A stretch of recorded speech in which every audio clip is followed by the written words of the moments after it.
That's between you and the French. And that's now the first thing that everyone at home is going to hear. Hey, everybody! Welcome to Dungeons and Dragons. It is Tabletop Tuesday, and we are in the middle of quite a horrific little dungeon. Which is, I'm finding it very fun. I don't know how the players are doing with it at the moment. Remains to be seen. I'm finding it hilarious. Well, yeah, you observationally have come back to go, oh, look, I'm still alive, and everyone else is traumatised. I'm not alive, I'm missing. True. She's like the deadest. She just doesn't realise it yet. Yeah. Oh.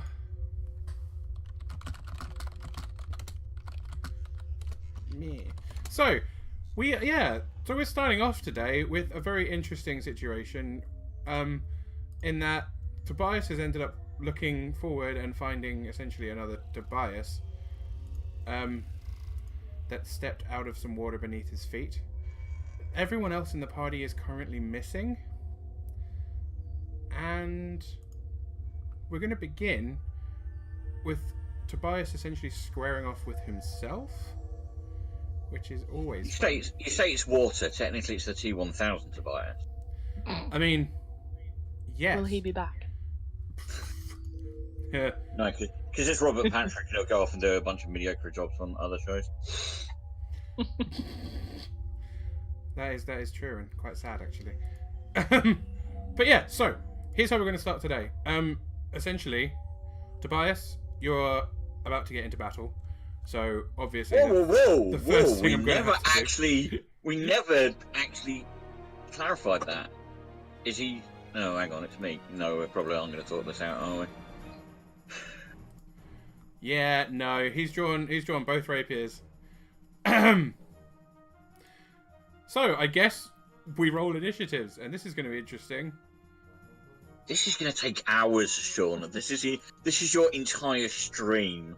No, Right. there's plans. Don't worry. I haven't got to worry. Okay, so first of all, you said he's dressed. Oh, so I should. Marvelous. He is. Yes, so- he's incredibly fancy looking.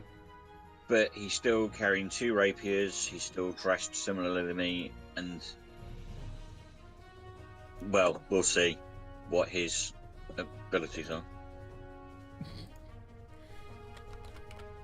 Just hoping this one doesn't have anger issues and he's a barbarian, otherwise this is going to take a while. It might well do. Okay, so clearly he's up for a fight. I look at him up and down, I go open my mouth, and it's clear that he's not here to talk. Yeah, he's clearly not here to talk. And this is how this is going to go. This is very interesting. Surprise, motherfucker. Oh, thanks for the host. Lav with 72 viewers. Jesus Christ. And Raddy, thank you very much for hosting me, both you guys. Welcome, everyone. We're in kind of the middle of a Halloween D&D campaign at the moment. The party have been split up. Currently, one of them is facing off against essentially himself. It's very interesting. Oh my god, they're raiding. Hello, Courage Warriors. Hi. Surprise, motherfucker. And now there's going to be lots of follows and stuff happening, and Lav is subscribing, and I'm sorry, this battle may be delayed a second while I thank everybody. That's fine.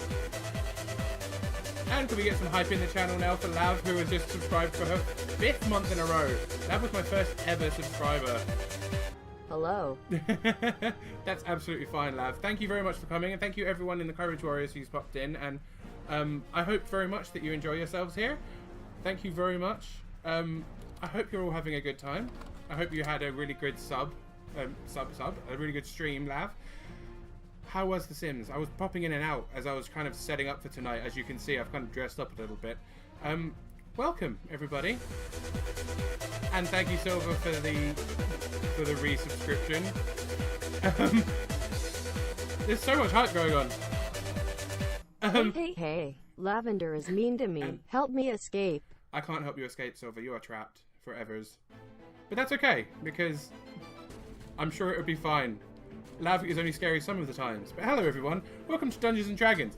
I am dressed up slightly for Halloween tonight, as I have promised my viewers I will do for quite some time. Currently, the Dungeons and Dragons party have managed to get into a weird predicament. They've been doing really well with the real world, and then they went to sleep, getting ready to go in for their final big push, and when they've woken up, they've ended up in a strange location. One of their party members is missing. They have ended up split up, and it's all gone very, very wrong. So we're going to see how this goes at the moment. So yeah, say hi to everybody, party. We've now got like quite a few people watching. Hey. I mean, hi. So the accent commenced. Is Koo still there? Did I? Ah, you got to. Yeah. You cut off the very You're beginning in a of your tunnel. sentences. Yeah, Ah, I will try to refresh. but you're there, which is great. But yeah, so we're going to begin now with one of the party basically fighting a copy of himself. So it's going to be interesting to see how this goes. So Tobias has already rolled his initiatives. I get to do the same thing, which is really funny because they've also. You still get to go first. You do still get to go first. So Tobias is up against himself, and he gets to go first in this fight. So please. Right. Bonus action. I would like to rage. I thought you might want to. Yeah, that might need to come in straight away. And because it's the first round of combat, and it's that stupid new ranger ability, which I'm not complaining about, I get an extra attack, and all the attacks that I take this round, because you haven't gone yet, are at advantage. They are indeed. I'm strong. Yeah, and I'm now looking at what my armor class is and weeping ever so slightly. You went first, am I right? Pretty much. So, am I hitting my own armor class? Ah. Maybe. No, am I trying to hit my own armor class because we are going to be here forever? You are trying to hit something slightly above your own armor class. Wow, okay. So, both of those miss then. They do indeed. So that's the first attack with my main hand. That's the second attack with my main hand. The second one does hit. Whoop whoop. And I'm gonna roll the offhand attack with the second weapon before I roll damage. Unless magically it's only got 8 hit points, which would be lovely, but I doubt it. And that's the second attack with my offhand. That also hits. So, first one does 9 points of damage. Second one does 6 points of damage. Because I'm taking the one off for...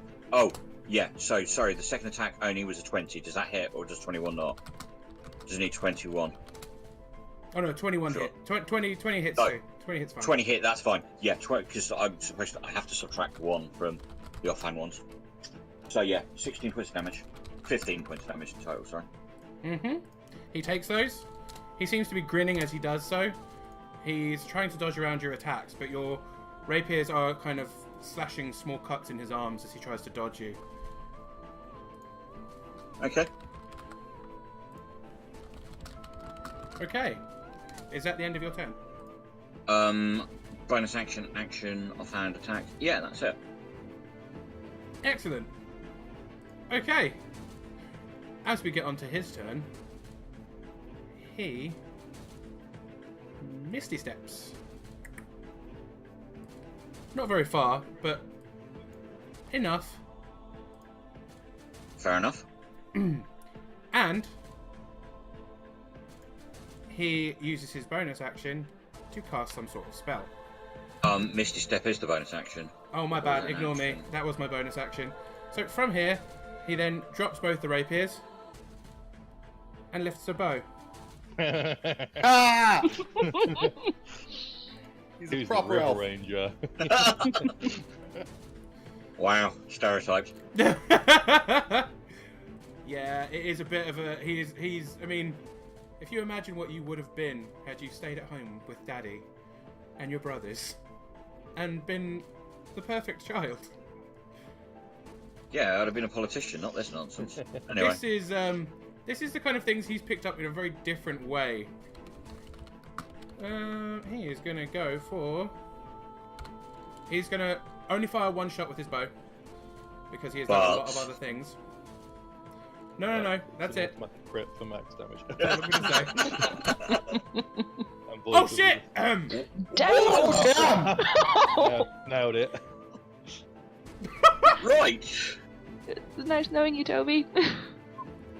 You should have picked up archery, bro. So. Yeah, so that ends up being yes. Okay, so I'll roll it, and then obviously the dice roll is going to be doubled. Okay. No, it's not. Because this thing going to be. Well, it depends what type of damage it is. Oh, well, yeah. That's fair. This is piercing damage. Right. Actually, so the dice roll has to be doubled. So 6 plus 9 is 15. Mm-hmm. Halved is 7. Yes. Am I right? Yeah, exactly. Yeah. Okay. Cool. So yeah, the dice does get doubled because it then has to be. The whole thing gets halved. Yeah. That is very true. And that is his turn. Right. Clearly, as he's not knowing to talk, I'm gonna step in to his grill. He told me quit hitting yourself. Main hand, I take it misses. That does indeed. Offhand is 19. Ah, that misses as well. Yep, they both missed then. And that's my action, and that's it. Okie dokie. He grins at you, honestly, to see what I could have become. Thank the gods I took the path I did. And he casually walks past you, so you will get an attack of opportunity.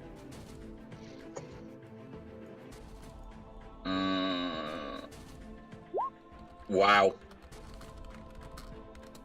Because it's attack of opportunity, though, I won't make you do a critical fumble roll if that helps. You can if you want. No. No, it's okay. It's okay. If That's you what I'm want going to say. You can roll it. No, that's fine. That's fine. Honestly, that's cool. I'm not going to do it on a reaction. That's cruel. Fair enough. But he does walk over there, lifts his bow, and fires once. Wow, he's going to have to roll one. Twice. 3 times. Third. So the third one hits, but the first one is going to be a critical fumble. So depending on how that goes. Damn it, why did I introduce this?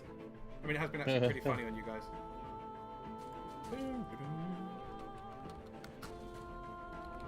Okay, roll a d100. Let's see what happens with the first one.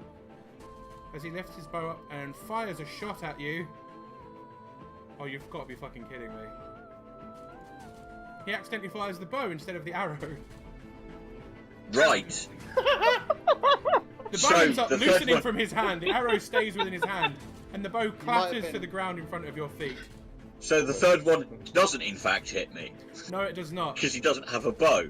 No. So for the rest of his movement, he's going to move over to the bow and basically put a foot on it so you can't pick it up. But that's essentially his entire turn, which is horrific. Oh, wow. That was a shit turn for the Tobias Right. clone. Main Action hand Tobias. missed. Miss. Offhand miss. You'll go. Tobias bends down to pick up Oh his no! foot. Actually, with my movement, I'm putting my other foot. I'm putting my foot on the bow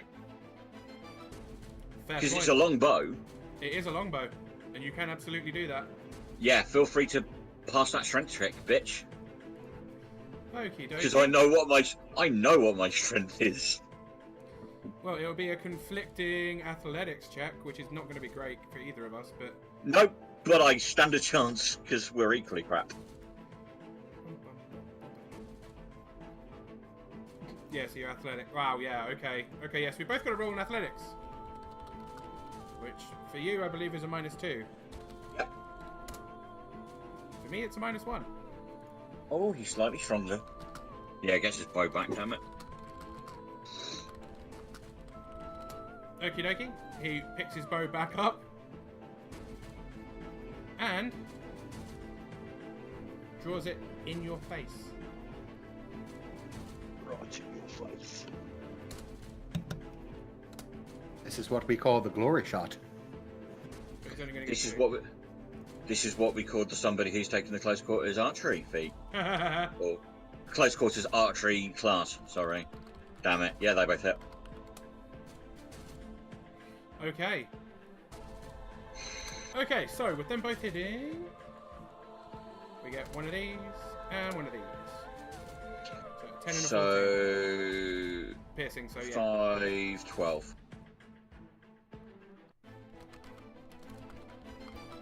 Mm-hmm. I'm struggling to update my hit. Ah, there we go. Cool. Okay. Yep, your turn. Both missed. Your turn. The dice are really favouring one of us. Don't know how you did that, Aaron. That was very weird. I found myself in the darkness. Sorry. Were you just clicking randomly in the darkness to see where you were? Oh, yeah, I just shot myself in the darkness. And suddenly they're moving around in the black. I should have put you guys on the GM thing. Stop it. Ahem. You'll go. He is going to basically take some steps backwards. So you Really? you can get an attack of opportunity. I can miss with an attack of opportunity. He throws down the bow and crosses his arms. Your turn.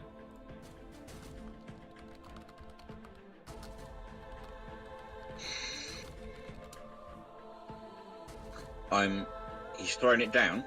Throwing it down at his feet. I am walking over to him.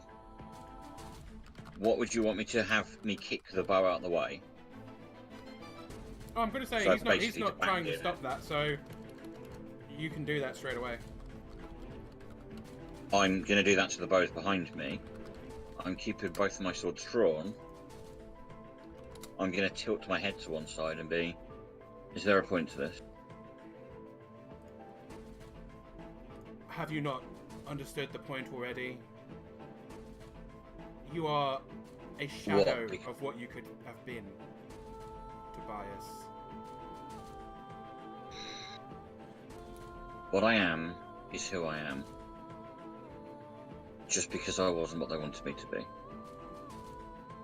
Doesn't make me any less of an individual. An individual has to rely on the strengths of others, who has to abandon all that he should have been. Oh, abandon.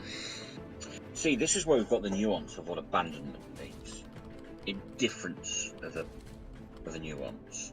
See, to my recollection, I was the one that was subjected to things just simply to try and make me the good little boy my parents wanted.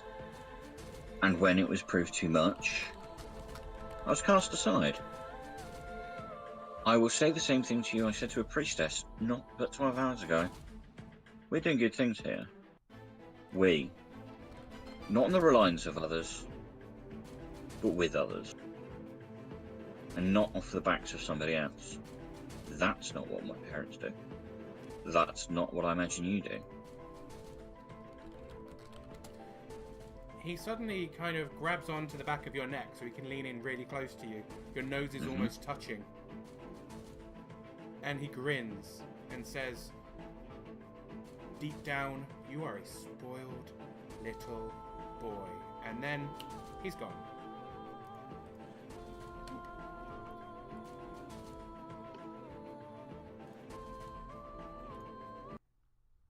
And Is just the like bow that, still there? the bow has vanished.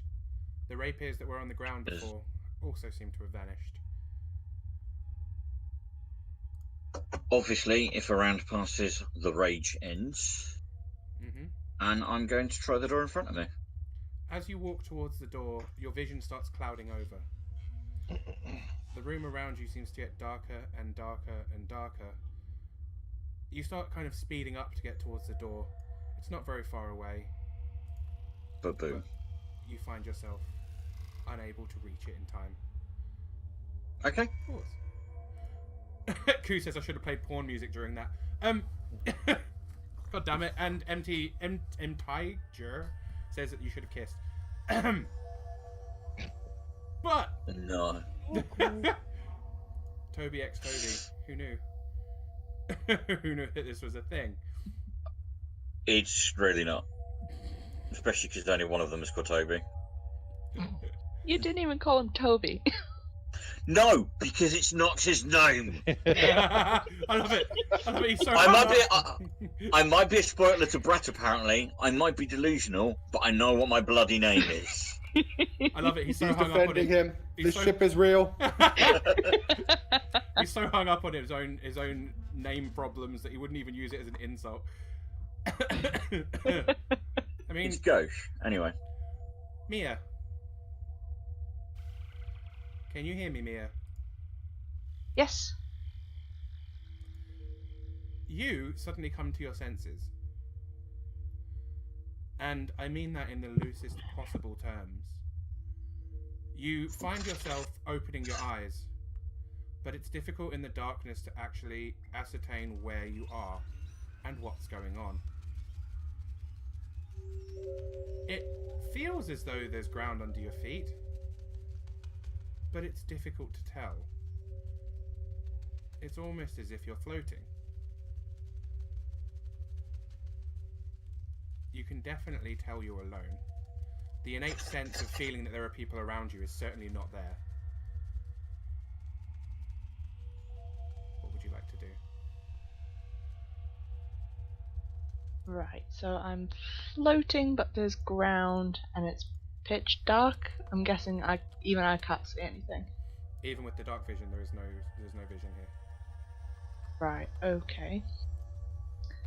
In that case, to try and get some light in here, can I cast Dancing Lights? You reach out your hand and cast the spell. It comes naturally to you. It's one of the ones you've known for years. Mm-hmm. You can feel the power leave you. You can feel the spell should have been successful. And yet, no light appears. Ah, crap. You hear something rustling. About 20 feet in front of you. Never good.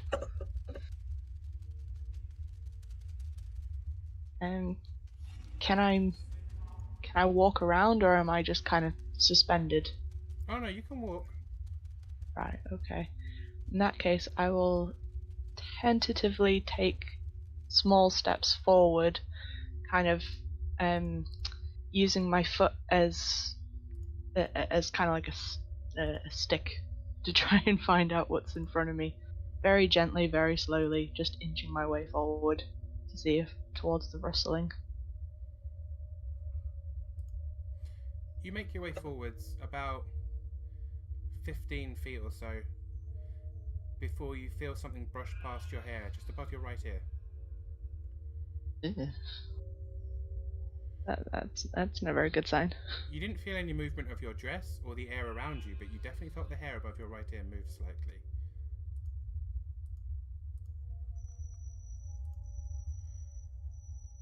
I shall turn around sharply as to in the direction that thing, whatever hit my hair, was going, and just listen to see if I can hear anything else in the room.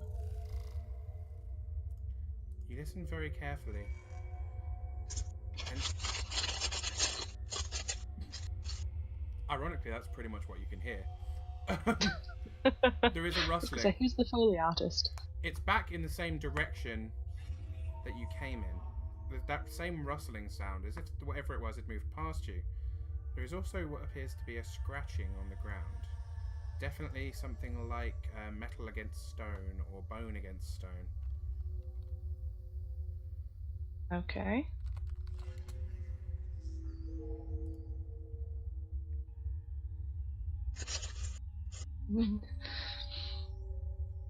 So that's all I can hear. At the This moment. scratching and this rustling. Mhm. Okay, I will kind of say out tentatively to the room, "Hello?"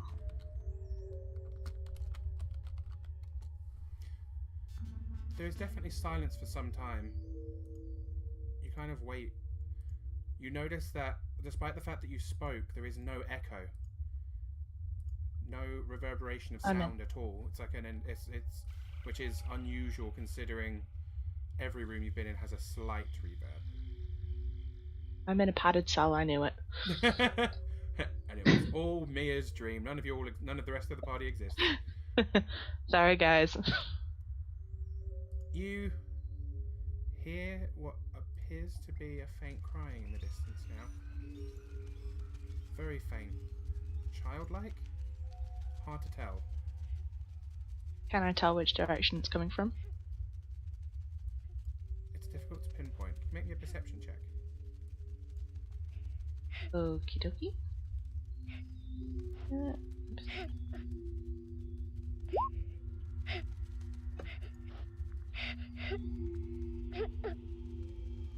It appears to be coming from your left.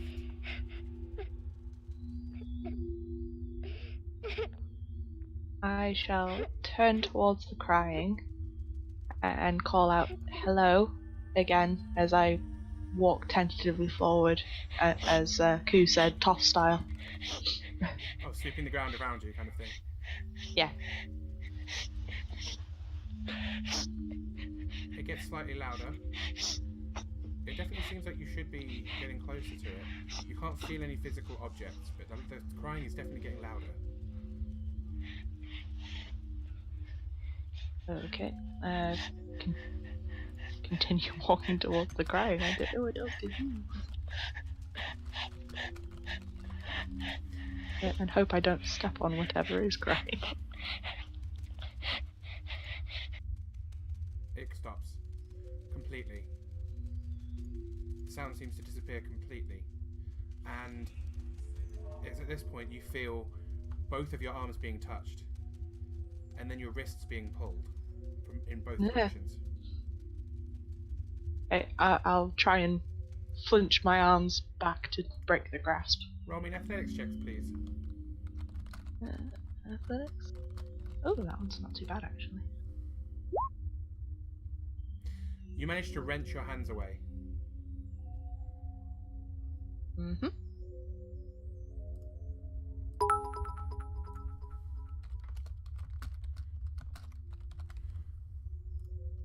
There should be some kind of sound. Something has just pulled in both directions.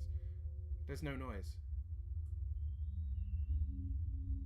The crying has gone. All of the movements, the rustling has gone. And then, in the far distance, you hear a child's voice. A voice you recognize.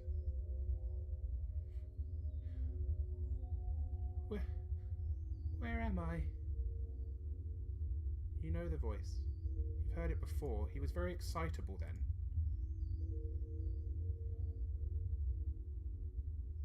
It sounds very much like the boy from the farm. Oh, what was his name?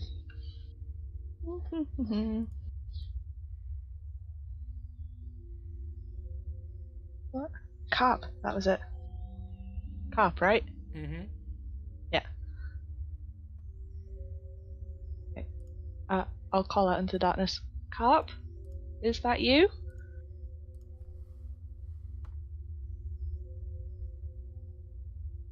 Silence. Carp, can you hear me?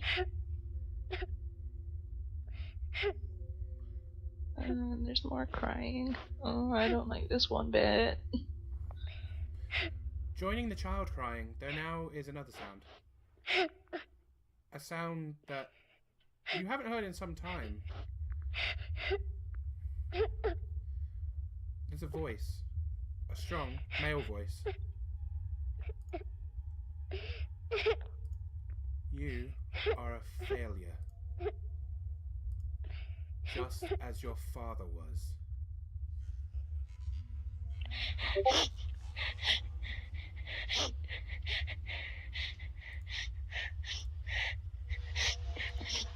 Sorry, Esther, you kind of cut out. I didn't quite get that. I just heard you were a failure. You were a failure, just as your father was before you. That is a lie. Right next to your ear, as if someone was whispering to you. You let him down.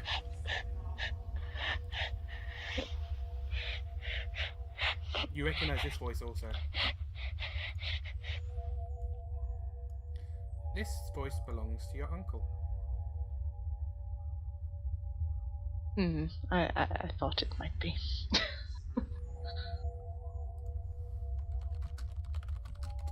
Right, what was it that he whispered in my ear again?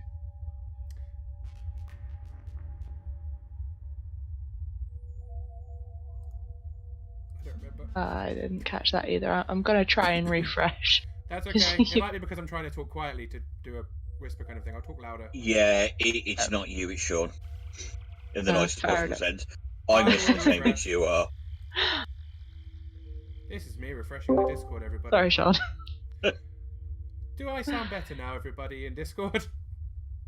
Yes, thanks. It'd be You when just have to start. really whisper loudly. Stage whisper. Dear Yeah. boy. Okay, let's try this. Let me do this a little bit better, hopefully. So, Sorry. no, that's okay. It's my fault. Essentially, the voice that leans in close to your ear whispers, "You have failed. You let him down. You let us down." And you recognize the voice as belonging to your uncle.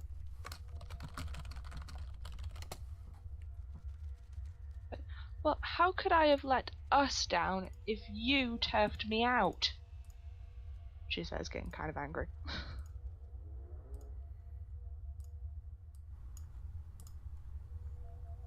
You were removed for being weak.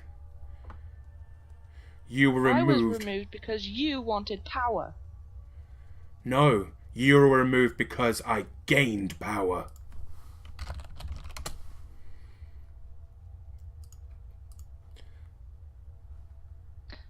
Can I tell where the voice is coming from? It seems Or to is be it right next to my ear again? It absolutely seems to be circling you. It seems to be almost as if it's Right. walking around you. Okay. Oh. Damn, I can't just cast my Wreath of Flames, can I? That's an effect. God damn. I kind of wanted to do like a fire whip around me to try and get him the hell away from me. I mean, you could respond with your you're a tiefling, right? So you have Yes. what's the hellish rebuke? You could respond to his voice with a hellish rebuke. That's a Sure, wreath kind of effect, isn't it? sure, why not?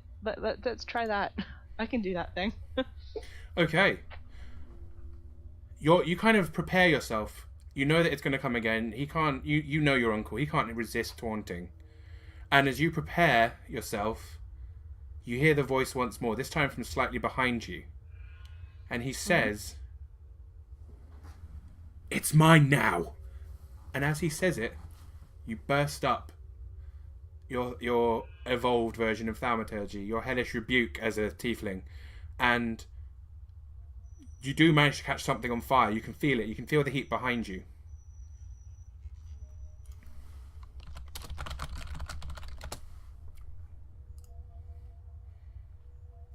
And you can see now. Something has caught on fire, for sure. Hey, I can see the thing that's on fire. It is behind you. If you want to turn around and look, you're absolutely welcome to. I shall do that Surprise, and motherfucker. take a step back as I'm doing so. Because if it was right behind me. You turn around and take a step back away from what's literally a being wreathed in flames. You expect to see your uncle, the one who was whispering in your ear before. Unfortunately, the last thing you see before the fire goes out and your vision fades again, is your father burning, screaming, and your vision fades. And you fade into unconsciousness. Oh god damn. SJ doesn't pull punches when it comes to horror. No, he really does not. I like doing horror. It's fun. He just like tormenting us. Caliban! Are you there? Oh, god damn it. Blaine! Hello. Hi, Blaine. Hello. It's your turn. Are you ready? Oh god, yeah, I'm ready. I mean, no, I'm out. I'm leaving. See you. Bye. Okay, Caliban. I'm gonna... You've already found yourself on the map, haven't you? Sure. Yeah. Awesome. Caliban, you find yourself in a rather large open room. When you kind of, it takes a moment as the light kind of begins to blind you slightly for you to see what's going on around you. As your eyes quickly adjust, you notice that there are 2 orcs in the room with you. Oh god. Okay. They are wearing rather quite fancy clothes for orcs. Orcs usually are in tattered remains of what they can find. Skins of animals and things like that. These ones are clad in almost like... They almost look like paladin robes. Over, like under armor, of course, but they seem kind of religious. You've seen this before.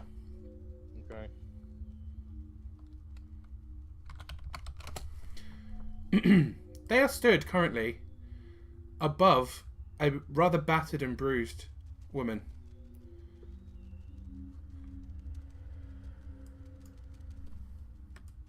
They seem to not notice you at first.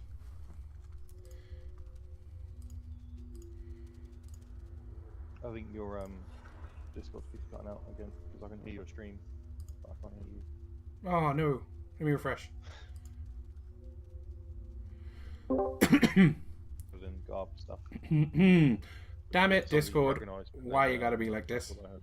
Oh, I am going to disconnect and reconnect. Just in case.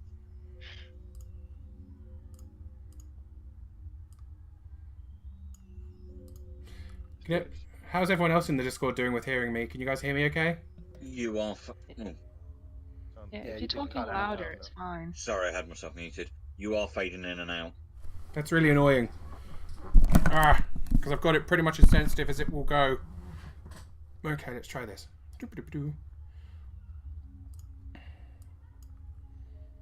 No. Try that. Okay, how is that? Is that any better at all? That sounds glorious. Yay!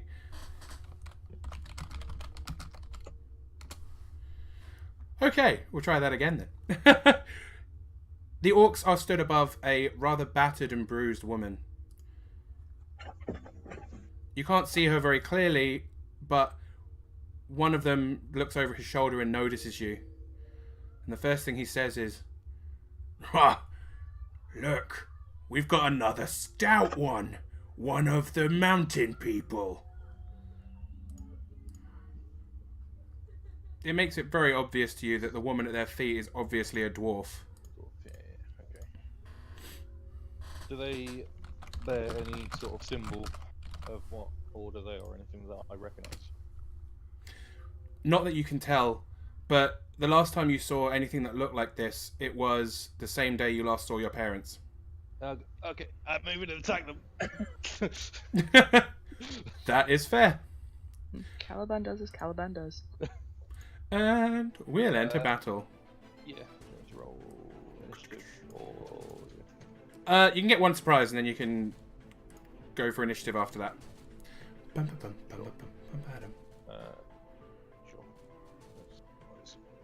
Let's start. Okay. I will attempt to attack the guy on the left. My left. That one that I just highlighted. Fuck my life. That's awkward. Could you please roll for me a D100? I will indeed roll. Welcome to my world. Setting the tone for the night. Pretty much. I'm glad I had the critical fumble table open and ready. Presumptuous. How convenient for me.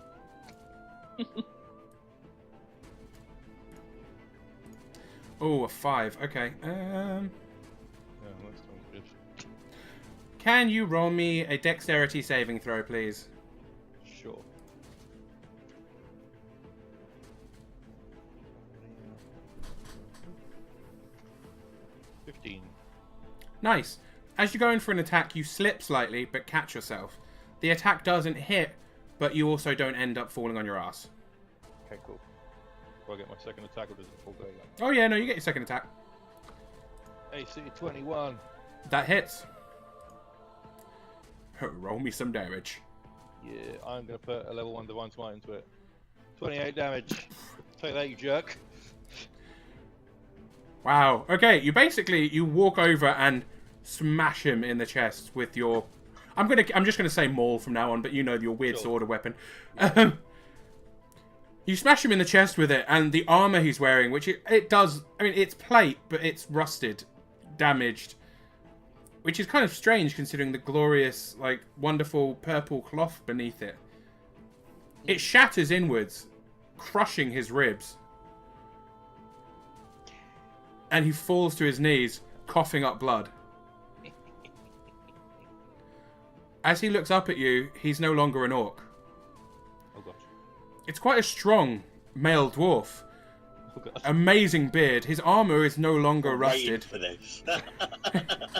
His armor is beautiful. Clearly the armor of a paladin, a high-ranked paladin. Moradin needed you. Wait, what did he say? You can't there when you spoke to dwarf. Moradin needed you. God.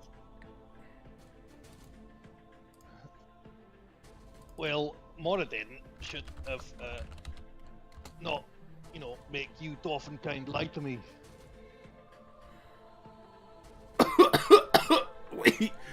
We were protecting you. The hammers needed you. And what are they now? Ash. They're ash. They're dead. Because you lied to me. And he crumples to his side.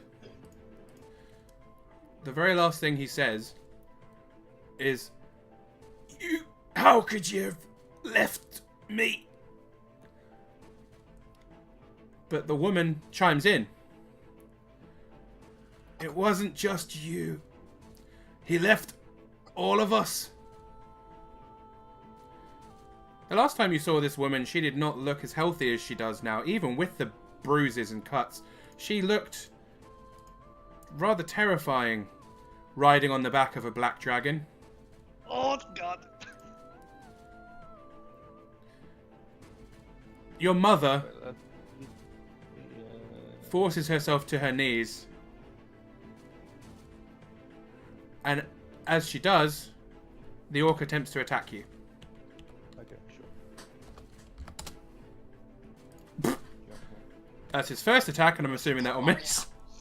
His second attack, I'm thinking that will miss too. Also, yeah. I am conflicted.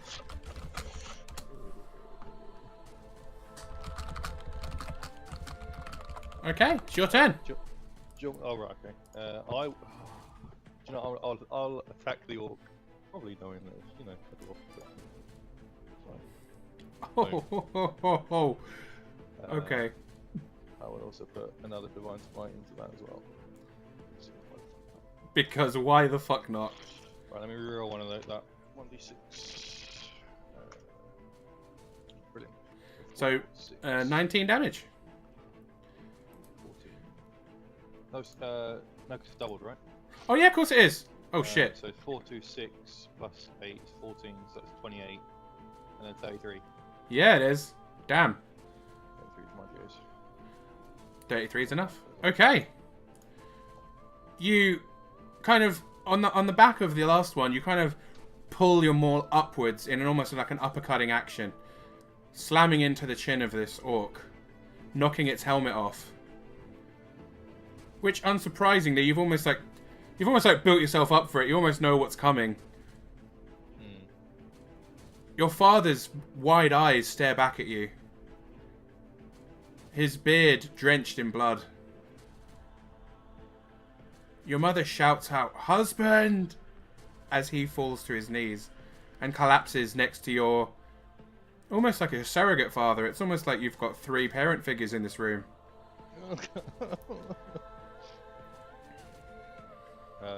Which one is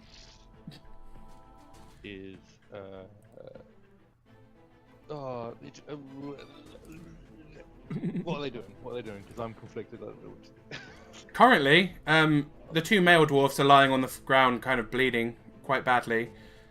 Your mother is kind of shuffling towards your father's bleeding body.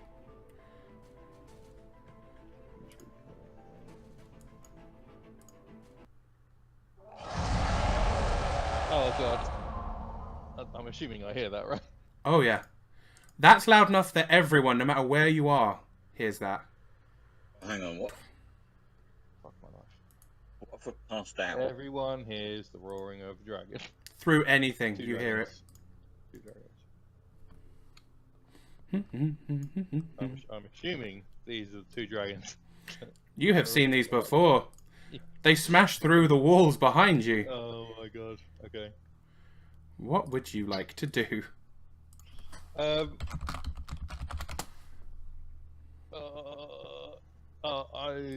I'm gonna channel the spirit of Bahamut and charge the red one. Because I'm not scared of dragons. I'm terrified of dragons, you guys. We dealt with a baby one earlier, so hopefully this won't go so bad. These aren't baby ones, you guys. He bravely ran. Okay, away. I mean, He bravely ran away. Go for it. Yeah, go for it. Roll me an attack. Sure, I'll look at it. That's not gonna hit. That misses. That one hits. I also get my blessing on this, right? Oh yeah. Blessing of Bahamut that you gave me, the extra d6 for dragon? Yeah. Or not? Oh yeah, no, definitely. Potentially losing. I'm gonna put a level 2 Divine Smite into this. Plus a d6. Extra d6. Does that d6 get doubled for the dragon extra damage for Bahamut or not? Yeah, I'll say yes. Right, okay. So that'll be an extra 8. So that's a 35. Well. Oh well, no, actually, no, so it's not. Go ahead. Doubled, so it's 22. So it's 44, 49 damage. As you rush towards the dragon, like the blessings of Bahamut fill you. You have trained for this since you first saw these dragons. You prepared everything for this moment when you would finally find these beasts. And as you bring your maul down on the dragon's face, it crumples. Disappearing. Disappears. The black dragon also disappears. And the room fades from view. That's the story I'm telling. Your vision fades. Okay. You can no longer perceive and you fall into unconsciousness. Sure. However, you now are granted inspiration. And I have what now? What? You can have a DM inspiration, E. which you may use at any point. Mauron! Yes. Hey, buddy. Can you find yourself on the map, please? Ooh, I'm in number 8. And there we have Mauron. In room number 8. Oh yeah, we don't need battle music anymore. Go away, battle music. Because this is going to be obviously nothing but happiness and sunshine. One doesn't have a dark backstory, come on. You open your eyes, Mauron. Your dark vision begins to kick in. Everything looks black and white at first. And then everything around you begins to brighten. There is a torch on the far west wall. And to the north, a piece of the wall begins to open up.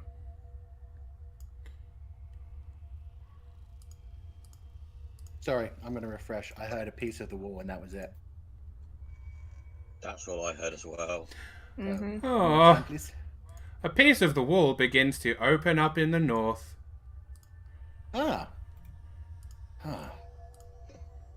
Oh, examine it. Mauron, as you walk towards the wall, you feel a strange itch on your shoulder, just above your shoulder blade. Really bad. Cat it first, I guess, and try to brush it off in case there's something there. As you kind of run your hand over the area, your hand comes away bloodied. And I will examine what is on my shoulder, I guess. You find it difficult to look over your shoulder at your own back, but you do manage to catch there seem to be some kind of blisters or boils where you just put your hand. You've kind of lifted up part of your tunic to look underneath, and it seems to be spreading.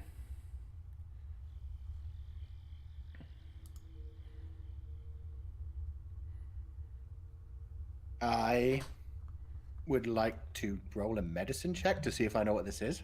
Go for it.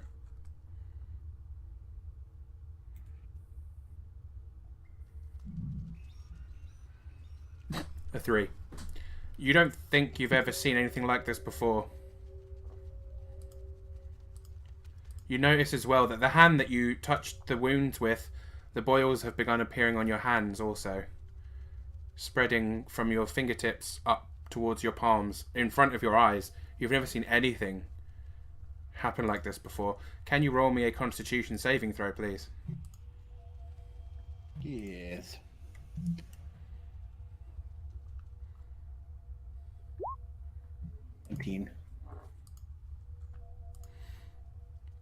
You feel yourself stumble. The wounds are beginning to smell quite bad. But you catch yourself. Oh, fun. What kind of Fun armor are you time, wearing, I'm Mauron? going to take... What kind of armor are you wearing? Going to take the injured hand, which is already covered in boils, and I'm going to cast Eldritch Blast on my shoulder to try and blast off the infected area.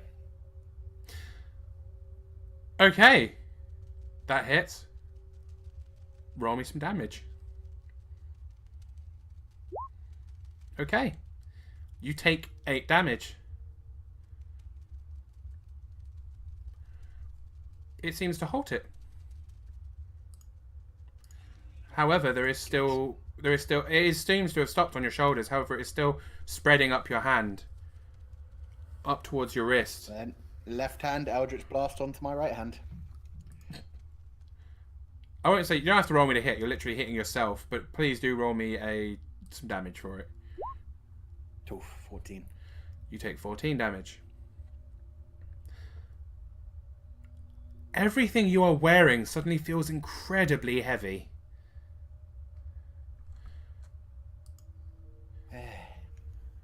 You feel the energy. I'm going to try to shove open the door as quickly as I can. Okie dokie. You push open the door and manage to push your way through. Into a new room. You son of a bitch. But I don't know that. Oh, you do? So I'm gonna The door ahead of you, the door straight ahead of you, as you look through it, you can see the backside of yourself walking through it. Oh, okay. You are very aware that you can now literally see yourself almost infinitely as it loops. I stand sideways and confirm that this is me looking at myself right now. As you move, so does he move. Okay. Who you are, but you're not going to manage to fuck with me like this. Under fireball and cast it in the middle of the room. Oh, now. Okay. I guess roll me the damage and roll me a dexterity saving throw.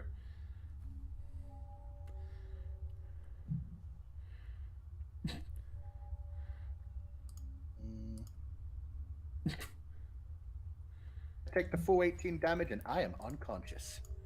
Maron, you take the full 18 damage and fall unconscious. Oops. feel like I did right.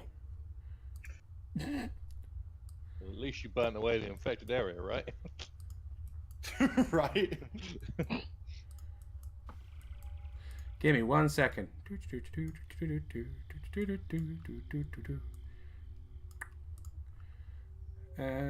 Caliban's there.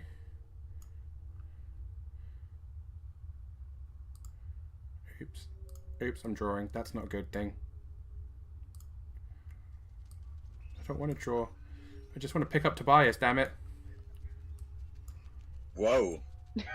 You Buy me a hand drink. me, you swine! Buy me a drink first. Mwaha, Tobias is mine. Okay.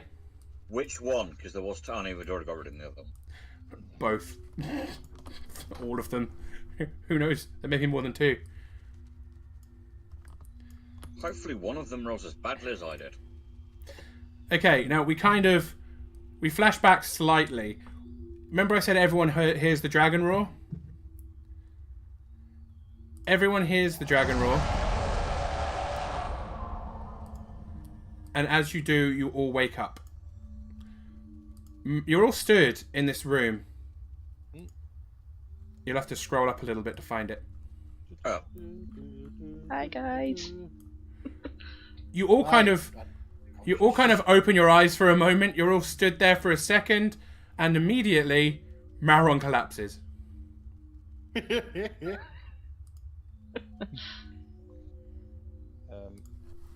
I will sing. Wait, hang on. Are these like giant holes in the floor?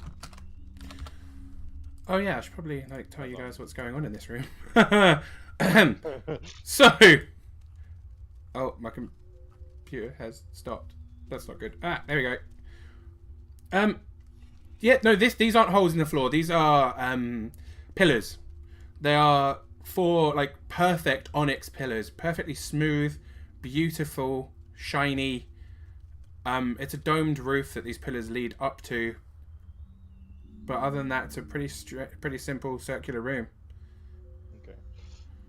Well, seeing Malron hit the deck, I will walk over to him and inspect his wounds. Would you like me to roll a medicine check? Yes, please. Was that a yes? Yes. Sorry. Yes, that is a definite yes, please. 17. He is unconscious. He has He is taken a lot of damage. I will pump 10 points of lay on hands into him. Boom. He goes to 10 hit points. Oh, Caliban. You I'm okay, instantly friend? going to check my hand. Say that again. I'm instantly going to check my hand. Oh, it seems fine. You will, however, notice that you are definitely in you've dropped your human disguise. That's fair. I was unconscious. I Hang think on. I'm okay. Has Caliban ever seen him outside of the human disguise? Oh, he has. Yeah, I'm pretty Has sure. he? Revealed it in that the was middle of time. one of the dungeon. Yeah. Okay. Otherwise, it's just like, random tiefling. Sudden tiefling. Well, Mia's let herself go. Oh, geez. Shiv the stranger. Thanks. Yeah. Yeah. What's the last thing that you remember before being in this room? Darkness, crying, flames, and bad memories. Well, I'm kind of convinced that Mia's here too, because family suck. Yeah, we all woke up earlier without you. We have been in here. I have no idea how long we've been in here, but this is the first time that we've seen you. Oh. We were traveling all together, and then, well, we certainly didn't part ways here. No. I would think this is a rather strange place to meet up. No, the 3 of us were all we all found ourselves at the bottom of a sealed set of stairs. You weren't there, but No, I don't remember any of those. I'm gonna go listen at the door, Sean. Okay. Roll me perception. I'm also going to lay on hands myself because I'm injured from before. Yep, that is fair. 18. You don't seem to hear anything. It seems quite quiet outside the door. Actually, as we're all playing grown-up games, Kinky. no, I just meant I'm gonna. Is anybody injured? I am curating light wings on myself. Right.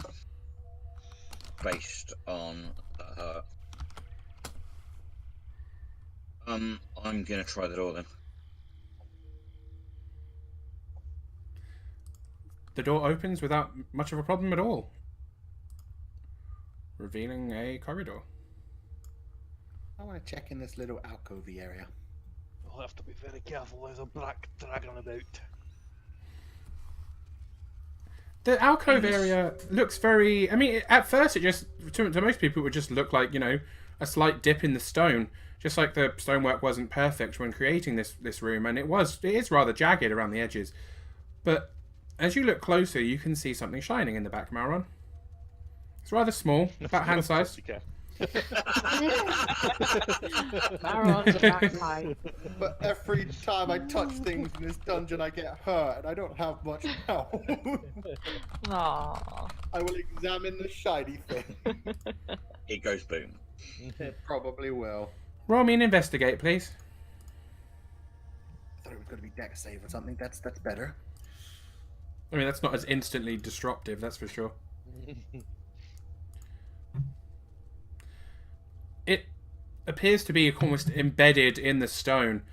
It seems to be a small sheet of silver. Palm-sized, perhaps?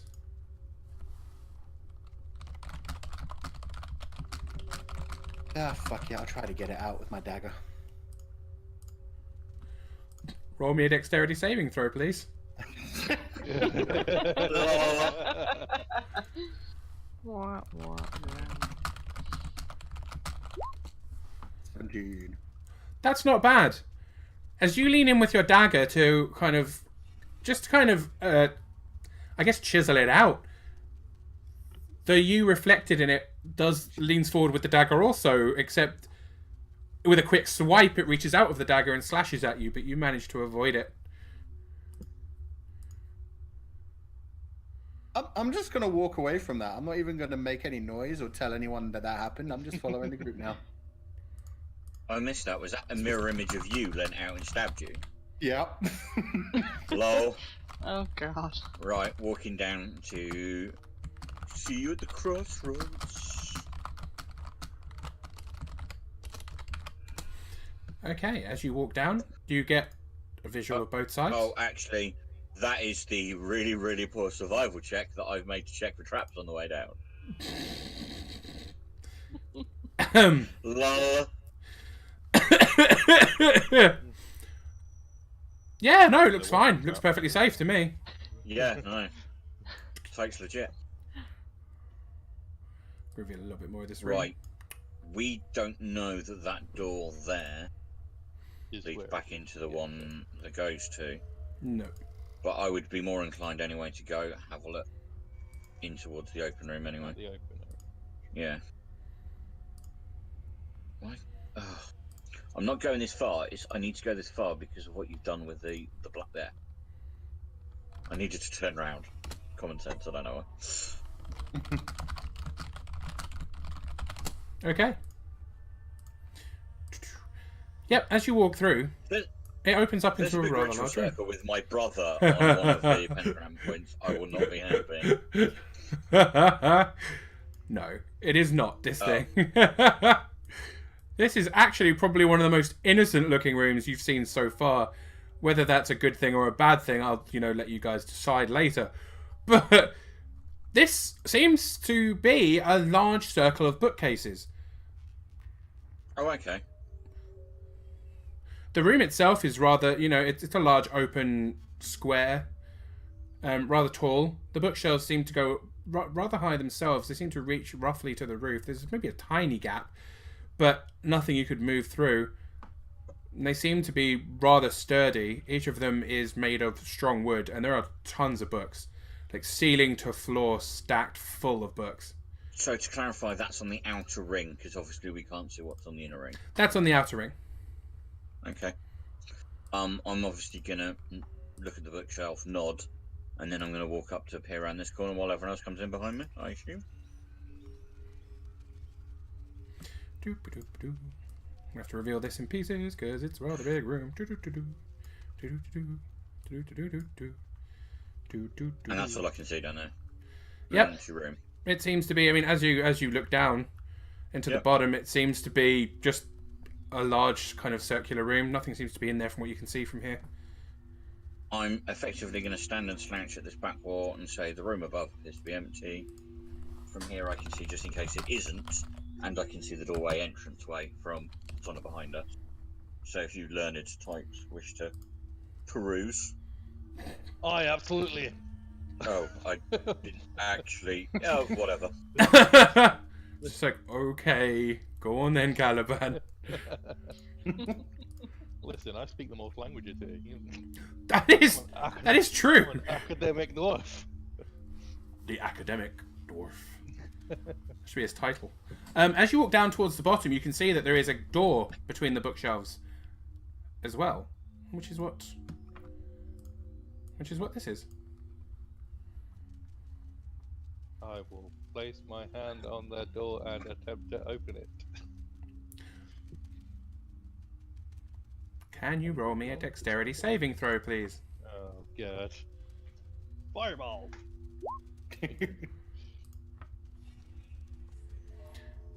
You find your hand stuck to the door.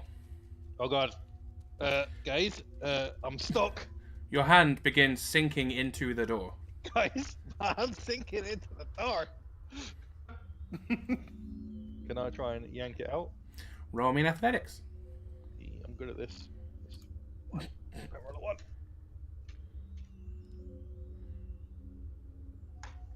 Oh god. I mean, that's good at. As you pull, you seem to start sinking through faster. Oh god. You are about. Grab him around the waist and try to pull him out. Okay, both of you can roll me in athletics. Oh, this will be fun. You're almost shoulder deep into this by now. Oh, let's go on an adventure. Oh crap, that was Maron 7.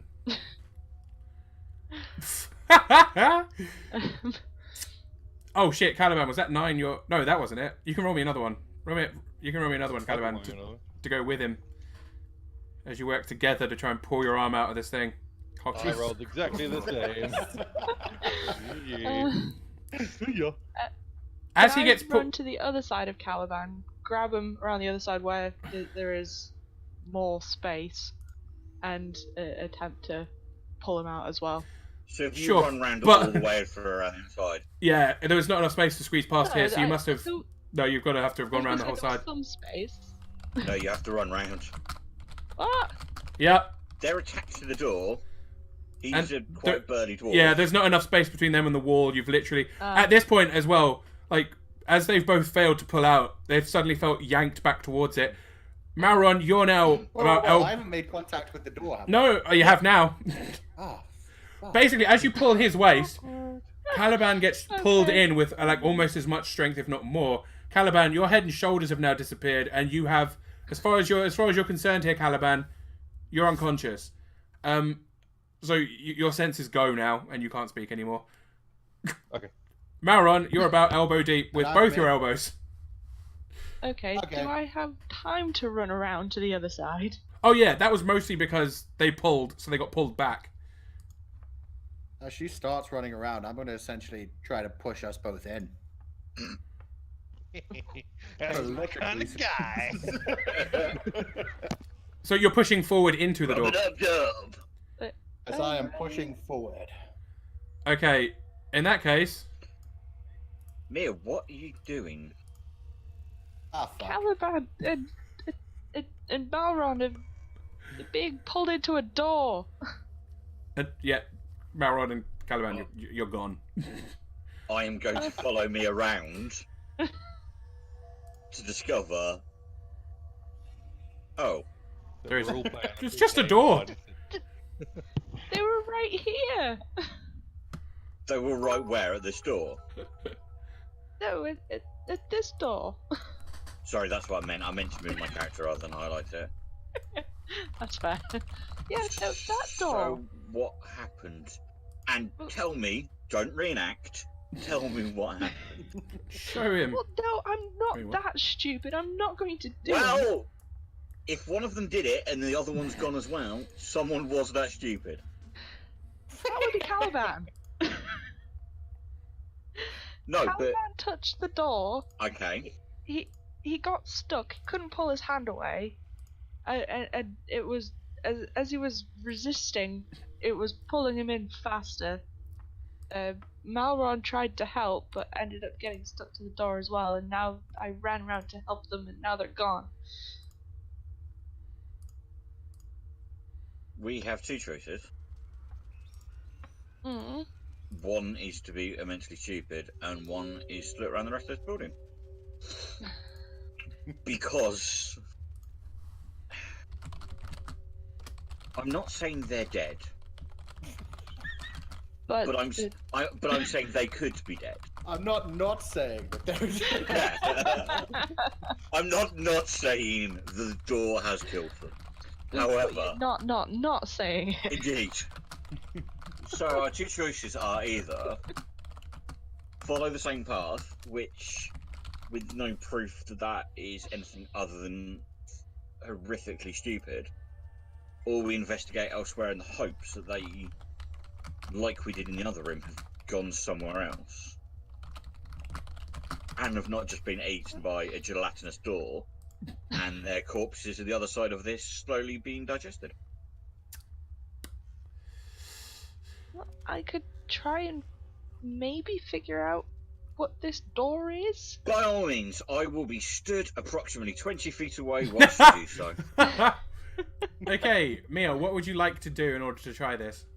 I'm stepping away, but I'm making sure that I can see Mia.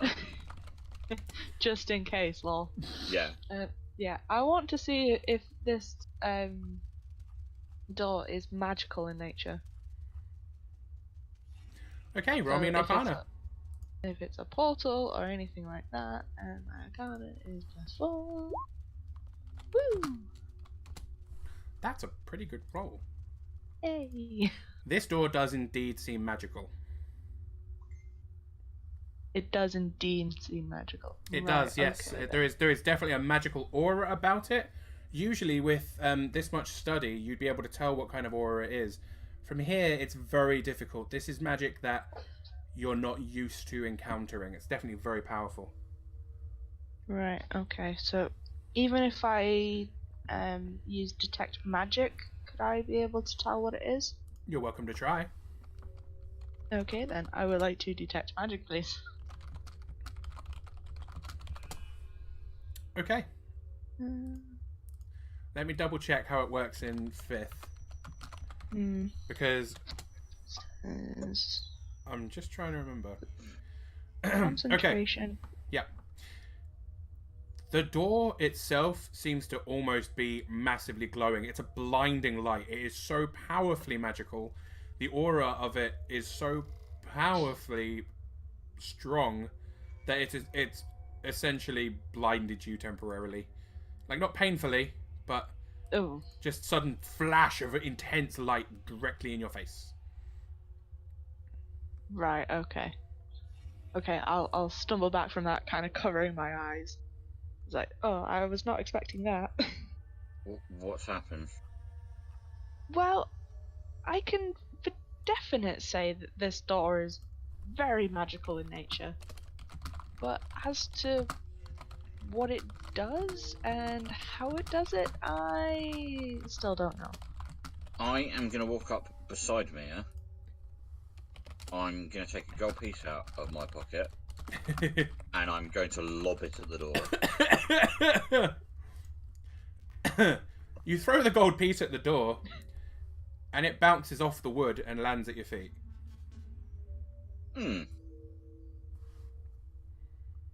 Well, okay. Maybe it only eats dwarfs. There is actually. And tieflings. Maybe it doesn't take inanimate objects? Well, unless they're attached to people, because obviously otherwise Well, clothes. Whoa. yeah. Is that actually in the top corner, Sean? Oh, yes. Holy shit! Whoa! And I'm just going to scroll up a little bit to show everyone at home what you're seeing. But be thankful Well, you we're didn't... not seeing it. Oh, no, you because there's didn't. some It's the books other in the side of way. bookcases. But yeah, so that's what they were reacting to if people couldn't see. But yeah, they can't see that. But yeah. Unfortunately, I'm about to, because my next thing is going to be walking around the bookshelves and seeing if any of them can be moved. Okay, by all means. So yeah, it's effectively not trusting the door, trying to see if there's any gaps, any hinges. What do you want? I'd say investigate. Okay. Yeah. Okay. So I am literally methodically going to walk round.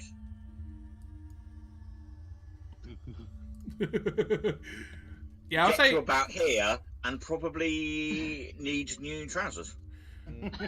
you can see now. It's obviously looking slightly wrong on the map as to what you're actually seeing. What you're actually seeing is basically the entire corridor is now full of the substance you are now looking at. It's slowly inching its way towards you like a scene from The Blob. And there are so many eyes. Swirling, blood. Purple primordial. Oh yeah, this is bad. And it is, each one of the eyes seems to turn to look at you as it's creeping towards you. It's quite slow. Not very far. Okay. Not very fast, but it is moving. About 5 feet per turn, I'd imagine. Is it a one-eyed, one-horned flying purple people eater? I can't say that one. But yes. I mean, you can go hug it and try. And when you say that there's eyeballs, there are eyeballs within the mass of it. This isn't some gelatinous style. Oh yeah, no, this isn't. beholder. Normally, when you've seen gelatinous oozes, black puddings, things like that, they're semi-transparent. This is solid. This seems to, for what you're looking at, it is a solid wall of goo moving towards you. Mia, Yes. come this way. Oh, Quickly. Okay. Very quickly. And back down the corridor. Now. Corridor, now. Okay. Why? Can she... No, when she gets behind me, will she have seen it? Oh yeah, if she's looking that way for sure. So yeah, when you get to that point, when Yeah. I imagine you're looking towards me, I'm staring off towards the light, Uh-huh. and at the same time going, corridor, now, corridor, with my arm kind of waving behind me as if to usher you down behind that way. Yep. No. Good idea. And I scurry off down the corridor. Right, I'm going to follow Mia back up the corridor to see if it gives chase, and then request that she tries the door that we don't know where it leads to at the other end. Yep. I'm gonna do that. Okay, you get to the other door I'm trying absolutely to open fine. You push it open, and you recognize this room. This room was Well, I filled with don't. water. Oh no, you don't. You really don't. No, this room is. I don't know anything. There is a You come in to a slightly raised platform. It drops about 5 feet, and there seem to be 5 giant heads just scattered around the ground, quite waterlogged. Okay, so I'll burst in through the door, go whoa, and kind of take a So- step back and kind of hug the wall. Yeah, it's basically there's a 5-foot path and then basically one square and it drops down. Yeah. It's only a 5-foot drop though. It's Is like it following? it seems to start enveloping the books. Shit, that's no better either. What's So- happening? It's not following Right. you, but it is starting to The like. thing isn't following us. absorb It's, the bookcase. it's attacking the bookcase. Now we don't know where the others are, Mm, so for all we know, they're still. trapped. I'm going back in. I would prefer if you didn't. Well, so would I, but I'm I mean- still going back in. Sean, I would like to rage again. Okay. Go for it. And then I'm going to swing. It's the only. I'm a simple-minded creature. Yeah, Do you want initiative? I'm following No, the idiot. I'll say Pardon? the way. No, that's all right. Don't worry about initiatives. How I'll do this is I'll give you a go, Mia a go, and then if the creature has anything to do, it will have a go. So I'll let it go last. Okay. But yeah, So the first attack is a 24.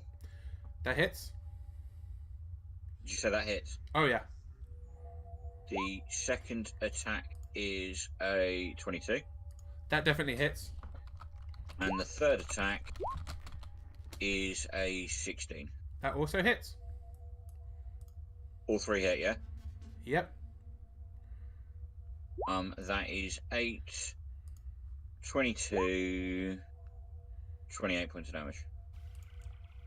As you're hacking at it, bits of it do seem to be genuinely falling off. It does Yeah. seem to be that you're doing damage for sure. Okay. Mia. You will, however, notice that the ground beneath you is kind of unstable.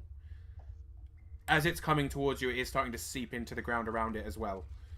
So it's not doing any damage to you, but the ground, about 5 feet in a radius of this creature, you get essentially a difficult terrain kind of effect right now. Mia gets a difficult terrain effect right about now. Oh, no, you. Anything within 5 feet. So you're stood on difficult terrain, So- essentially. Some of us are rangers and are not affected by difficult terrain. That is a good thing. I'm waiting for the "so there" on the end of that. No, I'm not that ballsy. I am not that ballsy.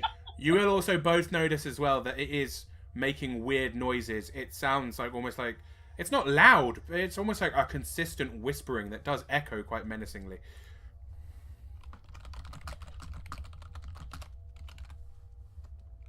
But yeah, that's me. Okay, Mia, your go. Okay. You're saying it fills the entire room. Can I see to the other side of it? No. It just essentially seems the corridor that you had seen going to the north, it seems to be spilling out of there and starting to fill the room. Right, okay. And it is floor to ceiling kind of big. Right, so, if perchance that I wanted to cast Fireball, Ugh. Yes. would I be able to see this point here? Would I be able to cast it from there? You definitely have to move because the bookcases are ceiling high. Right, okay. I mean, you can Could totally move, but Could I make it to... Oh, wait, no. Hang on. No. Could I make it? I have a thing.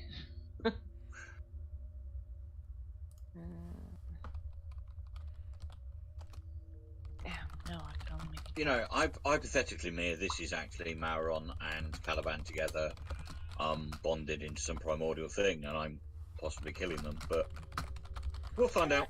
I'm pretty sure they didn't have that many eyes. Sure, it's what they would have wanted. I mean, we get a house out of it. I'm just gonna say that much. Yes, but Caliban has the party loot.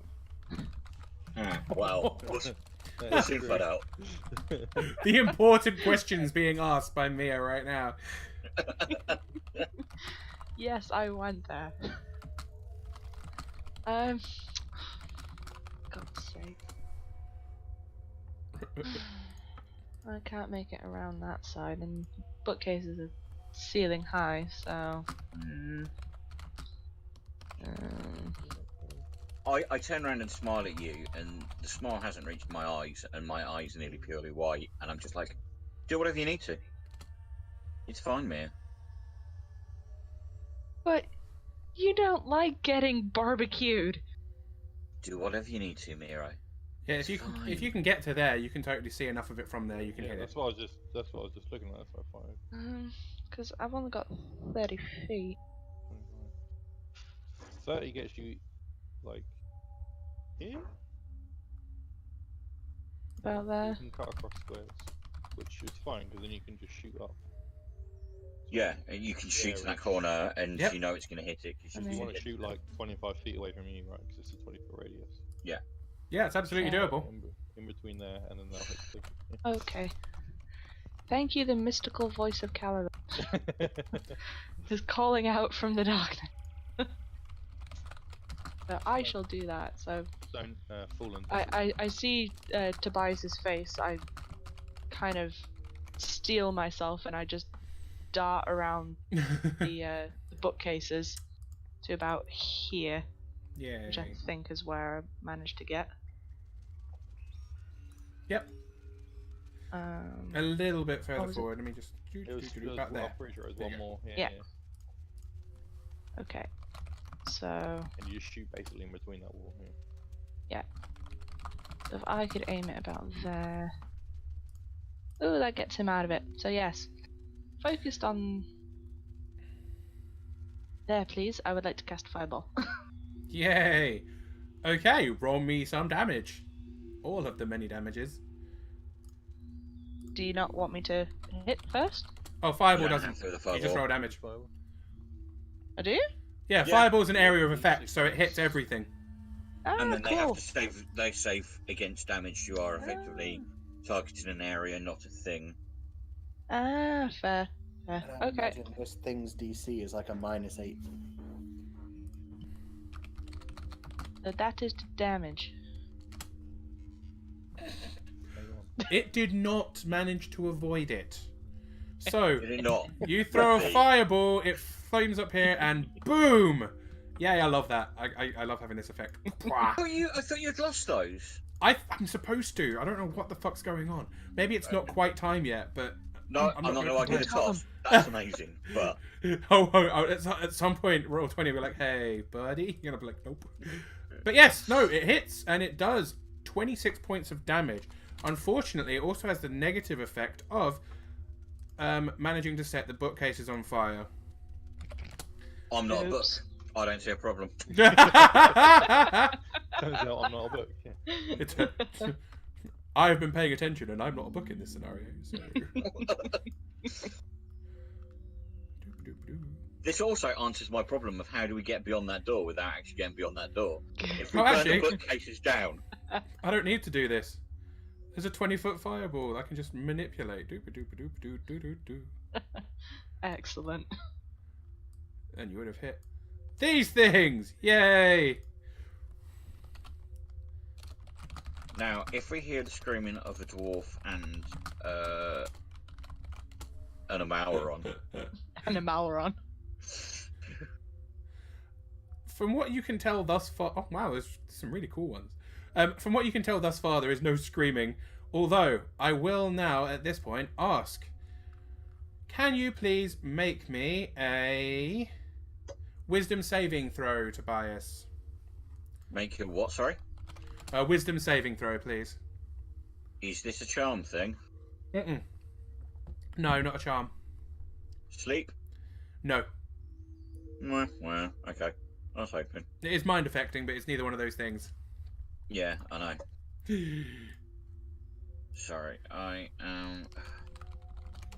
do love the macro, but I keep on forget. So that is wisdom saving throw is that, which is the same as that, which makes it that awkward. Oops. Oh, wait. Oh, shit. Okay. Ahem. Can you please roll me a d8? Oh wow.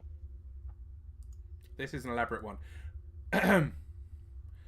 As the voices begin to take effect. That didn't work. Oh, sorry. Oh, I just forgot the forward slash. That's fine. Yeah, I know. Voices. I can hear the voices. Telling me to burn things. 2. Well, you've already achieved that, so that's not too problematic. I don't know what you mean.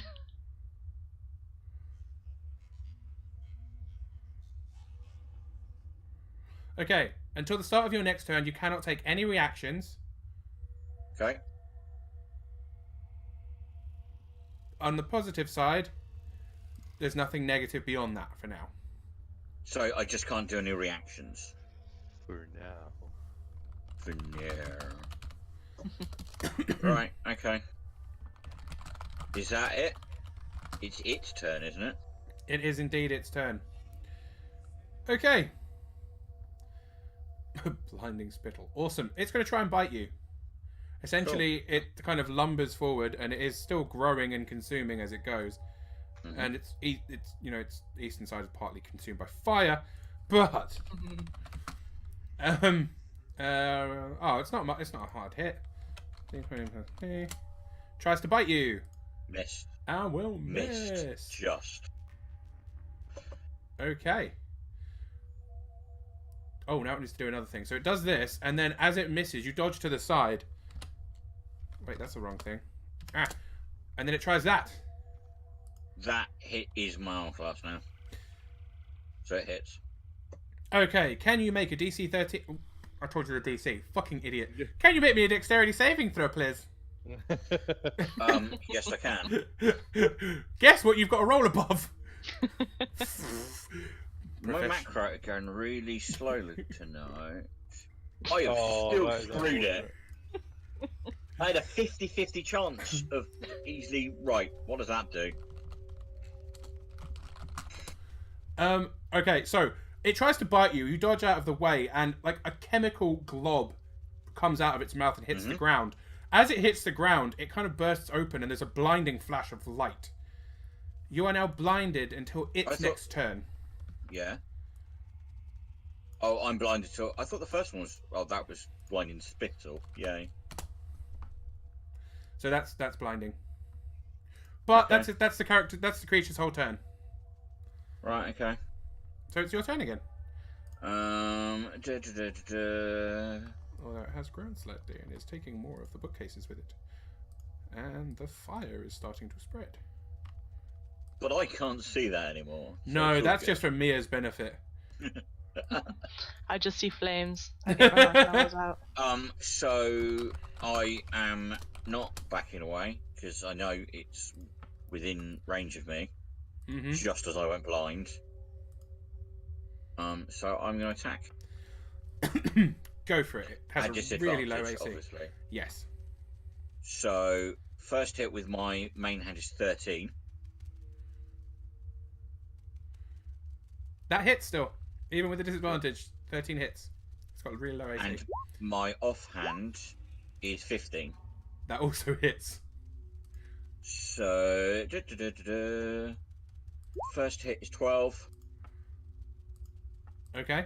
Second hit is 9. As, like, through your blinded state, you manage to start lashing out with your rapiers. You manage to pierce 2 of its eyes, which begin bleeding horrifically. The creature itself, like, starts to sag. The shape it had starts, like, getting bigger as it dies, and it stops keeping its form. It has died and stopped moving, but as it starts kind of melting, it is now starting to take up more and more of the floor. So Bear in mind, I don't know this because I'm blind. this So is it true. can do whatever it wants. This is very true. And also I can't react to the end of my next go either. So whatever it's going to do to me happens. Mia, Mm-hmm. the creature has died, but is now beginning to fill the room with its mass. And the fire is still spreading. Well, you also say that between the fire and the still standing bookshelves. How does Mia see that? Well, Yeah, you're right. You're right. She can just see it. She can still see it around the fire, though. It is still kind Okay. of... It is still spreading out beneath the flames. Like, that way, too. I haven't been putting it that way, really. Yeah. Oh, it's stretched. Every time you stretch it that little bit more, it's a little bit more vital. Yeah, not gonna lie. So what you going to do? As the flames come towards you, the creature starts it's not absorbing the bookcase so much anymore, but it is beginning to threaten to fill the room. I'd estimate you have 2 turns before the room is full. Probably 3 until you're engulfed in flames. Right, okay, so as this thing is expanding, it's not smothering the flames out? Nope. Right, okay. The flames so seem I'm to going be... In fact, if anything, it seems to be helping in the flames spread. The flames are like burning over its skin. It's not made of liquid as such. It's more of an amorphous solid. Right, okay. I am still going to back away from the flame, because I kind of look at my hands in amazement. Where the hell did that come from? And kind of scamper back to see what Tobias is doing. Nope, sorry. I keep on forgetting to measure. 15. You can definitely get to Tobias. Oh, okay. I shall do that. I shall come back towards the door and see how Tobias is doing. Kind of call out as I come. I am nonchalantly stood with my head tilted to one side, facing it, and as far as you know, I'm staring it down. I'm not. I haven't got a clue what's going on, but He is As literally... far- Yeah, he is literally stood staring at the thing as far as you can tell. Like, you know, the end of Men in Black when they shoot down the ship. Oh god. Waiting for it to move. Huh? Playing chicken. Right, okay. I'm going to cast Scorching Ray on this bit here that I can see, and I shout out at Toby, "Aren't you a little close?" what am I? Yeah, it's right in front of you. Can't Yeah, I you know. see it?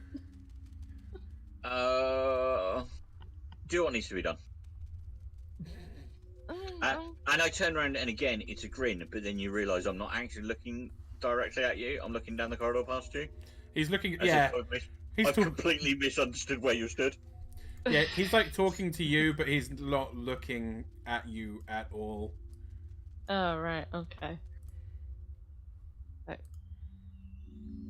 Okay then. So yeah, I'm gonna cast Scorching Ray on the bit of the creature that I can see over here. Okie dokie, go for it. If I can remember. Gosh, it's been a while. Scorching Ray, I have 3, haha. So 1, 2, 3. All 3 of those hit. What? Really? Even the 9? Even the 9. Oh, 9 crap. meets it, beats it. God damn. Okay then. That's 1, 2, 3, and I'm going to re-roll that first one because I have my Flames of Pelithecol. You do indeed. All your flaming magics. Please, by all means. All my flaming things. I'll be at a 4 plus 3. Yeah.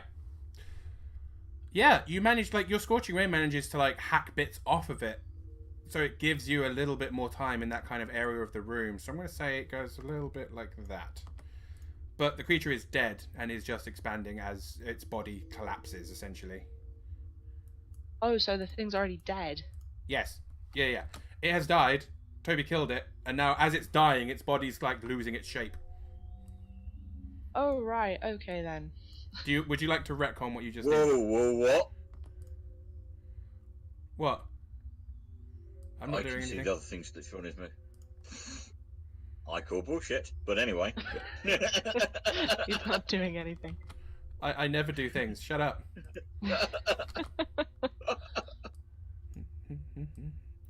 Okay. No, I didn't realize it was dead. Apologies.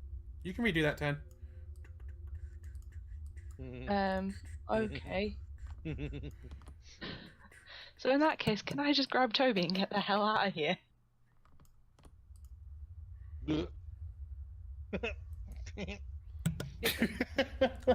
Sure. I'm so glad we took the quick exit.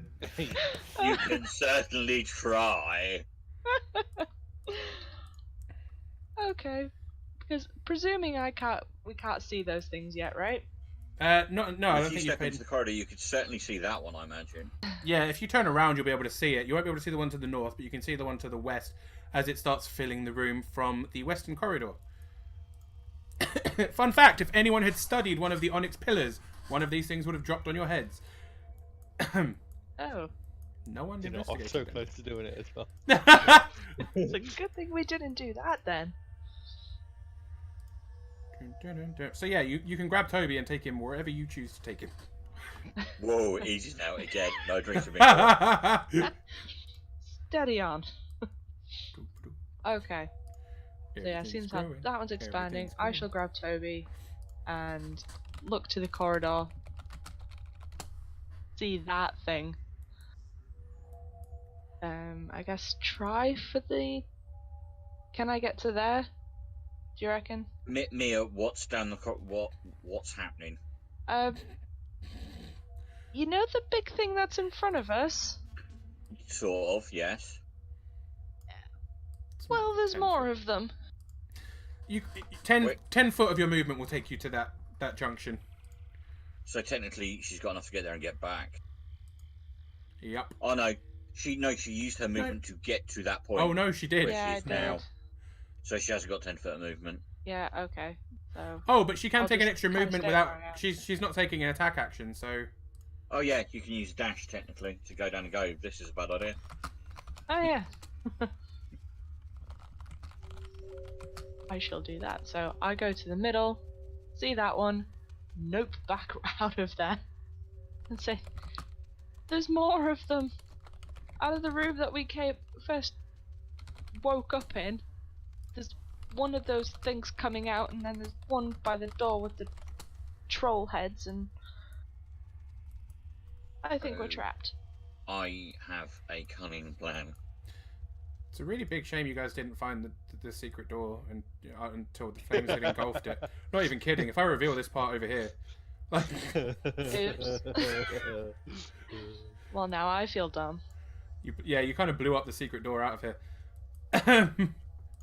Just to prove that I'm not being a complete dick, though. There are totally ways out of here. Yeah, no, I can think of one. Yeah, But it's me not too. my go, it's the monster's go. Total corridor mean- out there. It's okay. Melron found a way out, right? Oh no, Tobias, it's your go now. The monster's dead, so by all means. Yeah. Just very advanced like True. that. I am literally double dashing down the room. Follow me, Mia. Going to the bookshelf, sticking my hand on it, and trying to push through it. Yep. Ditto. Because if it ends in death, it's the same death those two morons took. And it's slightly less painful than this looks. Yeah, beats globby monsters and fire.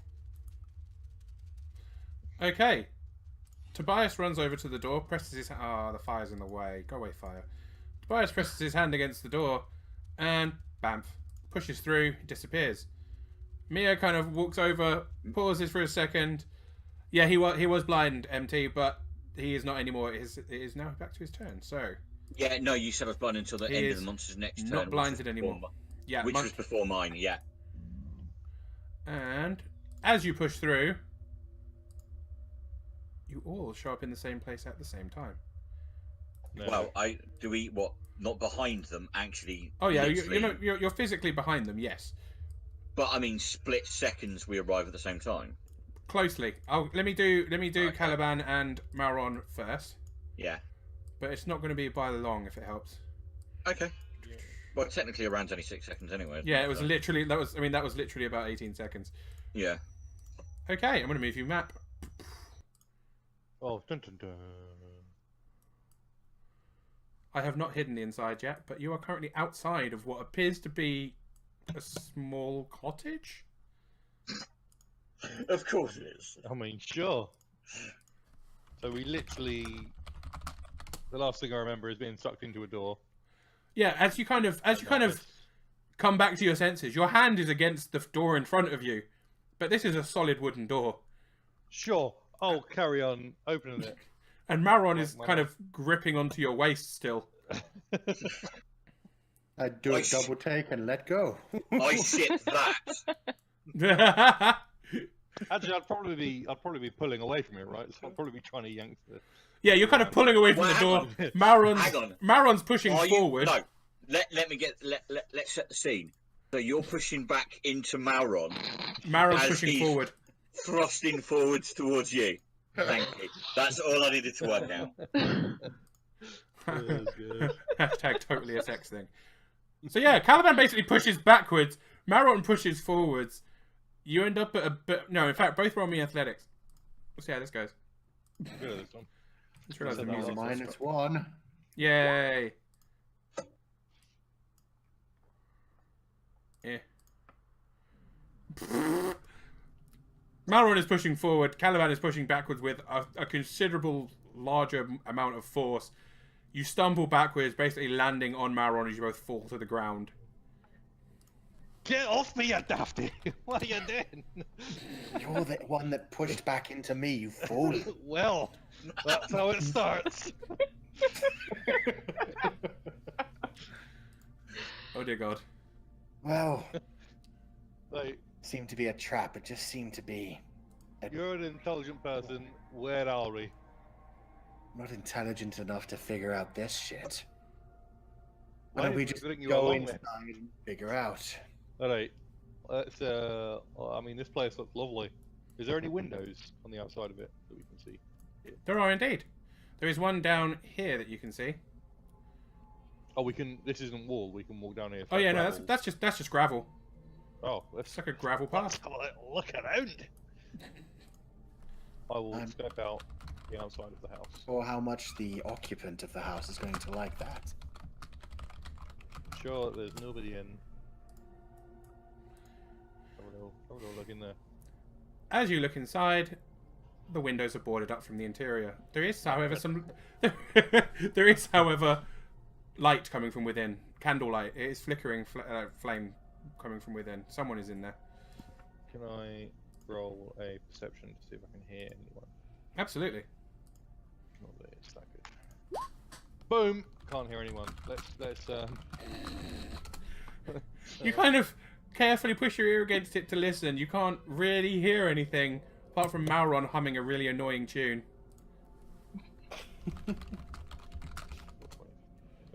Right, I'm pretty sure there's nobody in. So let's just open the door, right? After you.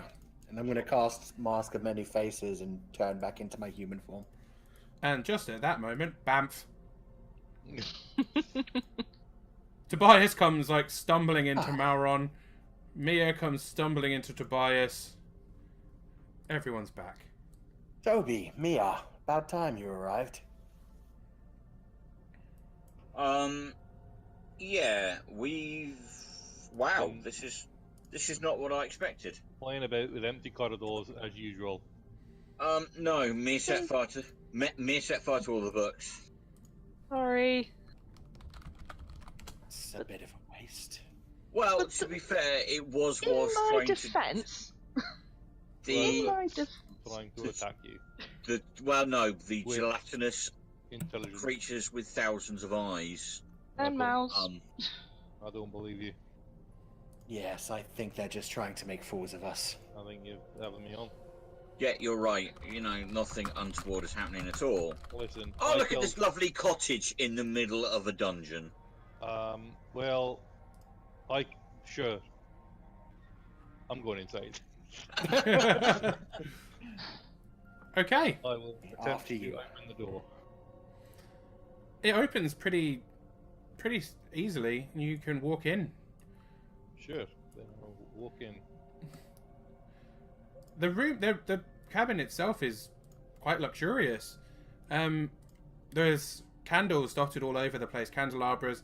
There is a fireplace over here that is burning quite happily. And in the middle of the room, Over where? Sorry, where's the fire? the far south, Oh, right, okay, yeah. there is a large table in the middle of the room. There are stacks of books all over the place. Whoever lives here, well, you're about to meet them, but whoever lives here is clearly an avid reader. Spoilers. But you do notice there is a tall, slender creature sat hunched over a table. Its tight black robes lifting up into a spiked collar. Stacks of books either side of it, a few more on the table. A flickering candle lights the figure as it pulls the chair back, slowly and with purpose. As it does, its bald purple head glints slightly, almost slimy, as the creature turns to face you. Deep, intelligent eyes lock on you, Caliban. No nose present, but a set of 4 slimy tentacles surround what appears to be a grinning mouth. Oh no. Ugh. His throat up. You you hear within your mind, mortal, what brings Surprise, you here? motherfucker. I'm out.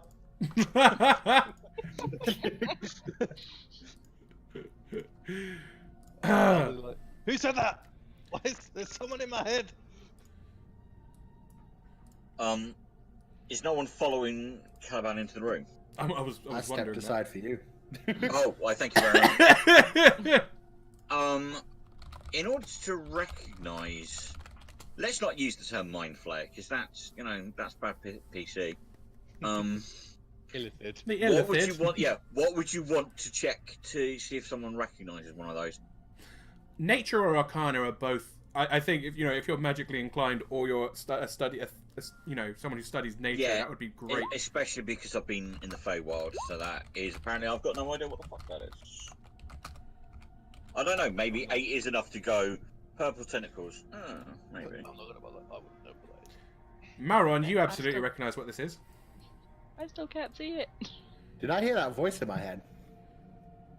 No, it Or was was just that Caliban. just Caliban. Although, as each of you enters and sees this creature, although I don't know if Tobias is actually moving in further than that.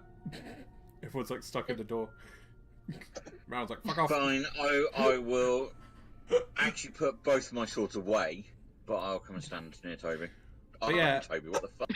Lit- No, I'm not. I'm Tobias. Come stand near Caliban. Hate you all. We got it! He admitted he's Toby! Right, that's it. The campaign is over. Cannon. GM has clearly won. Yeah, no, basically, essentially, as each of you locks your eyes on this creature, you hear the same telepathic message in your mind. What brings you mortals here? Okay, so for people who have what a mind flare is and what I know, Well, yeah, I mean, you absolutely recognize exactly what it is. Mia, you don't. Tobias, you Yeah. don't. You get you whatever it is, you don't feel comfortable. I feel slightly more comfortable than I did in the room previously, so this is a doddle. I'm True. sorry for intruding, friend, and you carry on with the rest of your day. See ya. Can I get help, please? But Okay. but I Stuck fought my so foot. hard to bring you all here. Wait, what? You are not here by accident. You're all hearing this in your heads. His mouth doesn't move while he speaks. He kind of almost seems to float as he moves around the table. But he doesn't seem to be threatening you or attacking you. His hands are together at his chest. There has been a problem. Sorry, what's been the problem? You stumbled upon something that I was looking into. We've basically been going around somewhat half-cocked on a number of escapades recently. You're going to have to narrow it down. There was a creature on your plane. One that holds that weapon. He gestures towards Mia with his hand. Oh, that arsehole. He was researching a creature. A creature that I am concerned with. It was drawn on the floor of his room. Alright. Sorry, what in his room? You broke up a little bit there, Sean. The creature in his room that was on the floor, right? Yes, he had drawn it on the floor. I don't think we really got to the bottom of what it was. yes, I'm not quite sure why you've brought us here. We weren't looking into it ourselves. Ha! Yeah. Useless. Ugh. I am currently unable to leave this place. He gestures with his hands, and something appears beside him.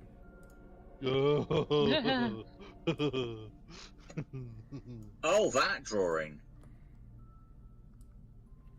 Do Yeah, you we- recognize this creature? No. Nope. I mean, it seems you've got exactly what you need, so if you just let us go. He passes his hand through it, revealing it is just an illusion to show you.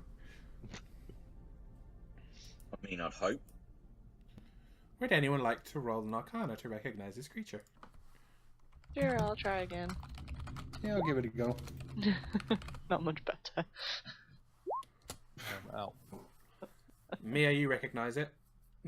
Oh my god. If that helps. Mia, this is a terrifying creature. This is a creature called a Mind Witness. What the? Mind Witness. A Mind Witness. I've never heard of that before. A Mind Witness is a half Illithid, half Beholder. Ooh. Oh, Sounds delightful. I don't know what those things are, but it sounds, yeah, interesting.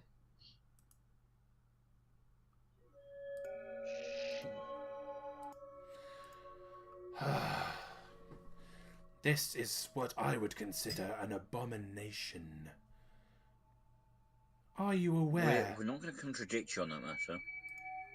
of what this could be? This thing is part intelligent creature like myself, part horrific, self-obsessed beholder. And it is currently loose. Loose. Not on your plane yet, but it moves closer. Whatever glass staff has done, it has opened a way for it. Well, that can never be a good thing.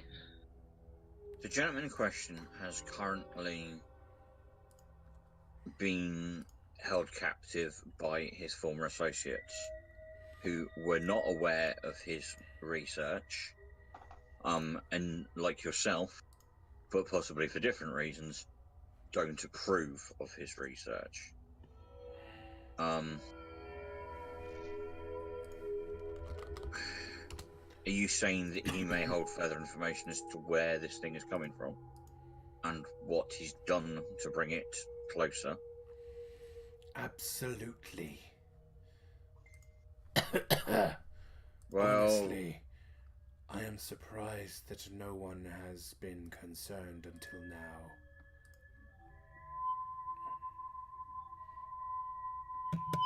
surprised about a thing that we have no knowledge.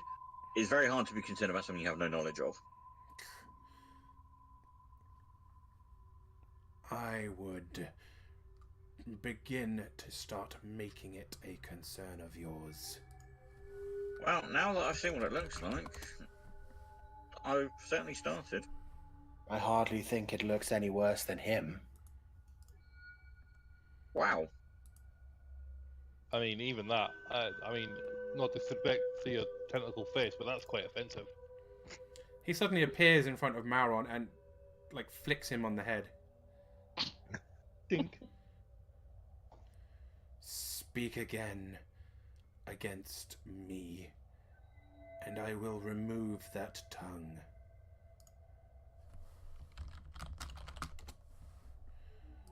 I give you warning. This is a creature I am concerned with. I cannot do anything against it. You might be able to. I mean, we can certainly try. I mean, we've already killed a dragon. What's one of these, right? This looks to be a horror from another dimension. Oh, sorry, I killed a dragon by myself. One tap. Sorry, that's what I was thinking about. What? I killed a dragon by myself. When? I don't know. 20 minutes ago. Of course you did. Anyway, moving on.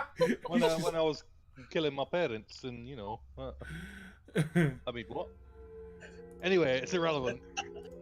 All I'm saying is, what am I getting paid? I get the distinct impression that this individual. Sorry, what would you like? By what name do you go? I am known as Jack Tho. Jack, though.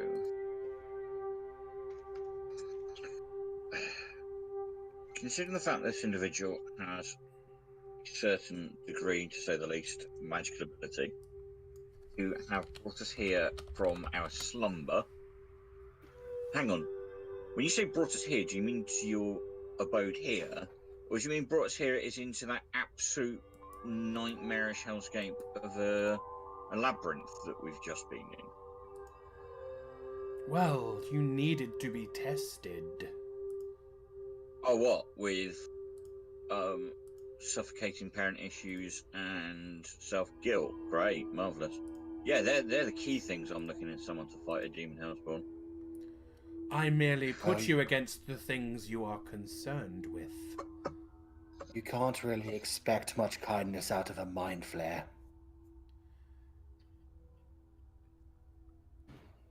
You suddenly find yourself silenced.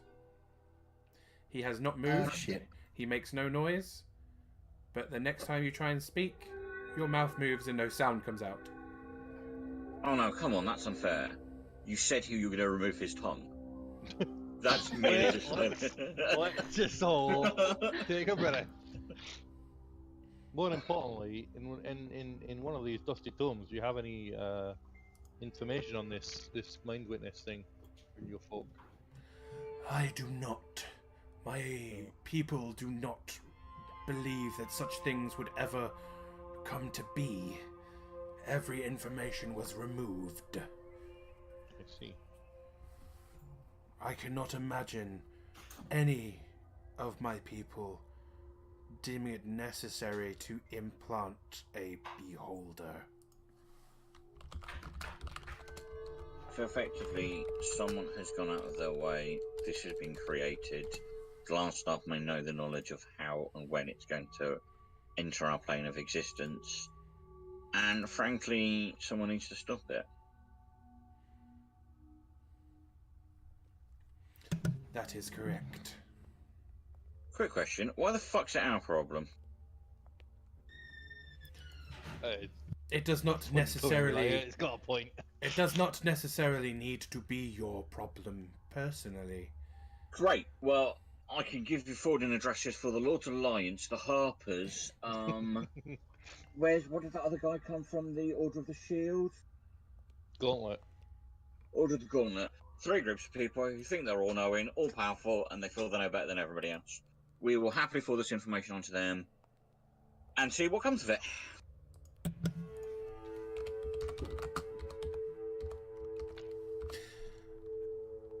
By all means, enjoy what time your plane has left.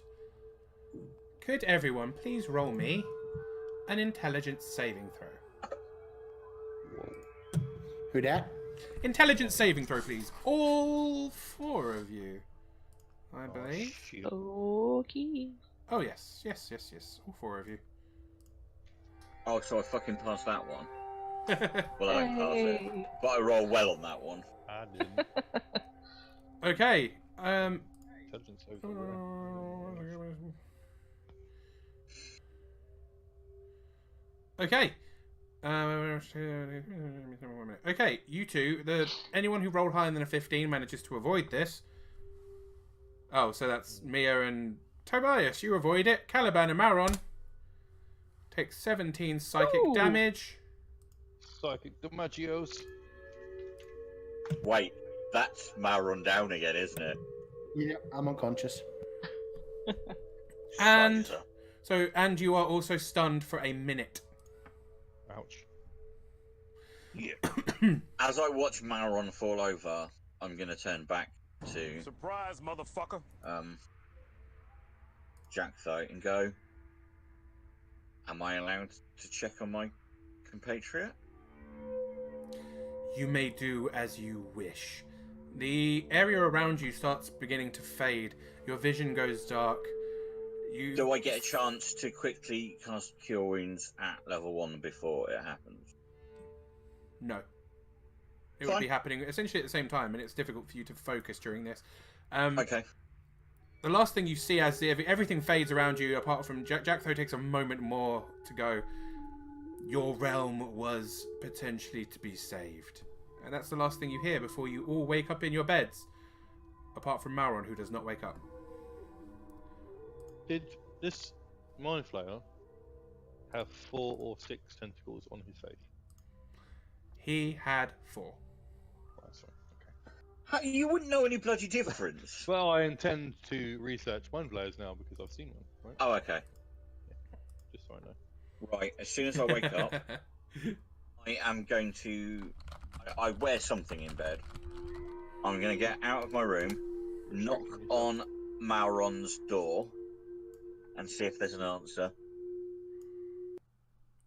There is no answer. I'm going to open it and go in and see if he's breathing. Mauron is very faintly breathing. He seems quite badly beaten up. In fact, you all seem to definitely wake up with the wounds you got in the dungeon. Everyone loves a long rest that actually does fuck all. It'll in fact make you worse. Yeah, actually puts you in a worse position than before you went to bed. Well,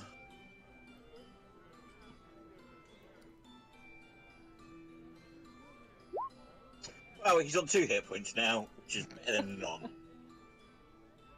I'm not even going to stay around to see if he stays. Well, okay, that's a bit cruel. I will at least make sure that his breathing becomes steadier. I'm not waiting for him to regain consciousness. I'm then going to leave the room. Do you want a medicine check to make sure that I'm happy that he's not dying? Yeah, roll me a medicine check. So you can double Fine, in which case... He's because I haven't happy. got a He's dying. No. Yeah, in which case, because I haven't got a bloody clue, and that went horrifically, We need a I'm gonna... No, I'm... That's gonna force me, damn it. For my last spell slot, for a further 5, who's on 7 hit points, Mauron. and then check again. He Wow. is absolutely fine, and Mauron, you awake with a start. Oh, bloody hell. Don't worry, I didn't touch you inappropriately in your sleep, and at that point I'm going to leave the room and go back to my own. What time of night, roughly, is it? It's Do we know? at this point. I mean, it's difficult to tell, but it's dark enough outside that it still must be about 2, 3 in the morning. Right, we're not starting till at least midday. We demand to sleep in.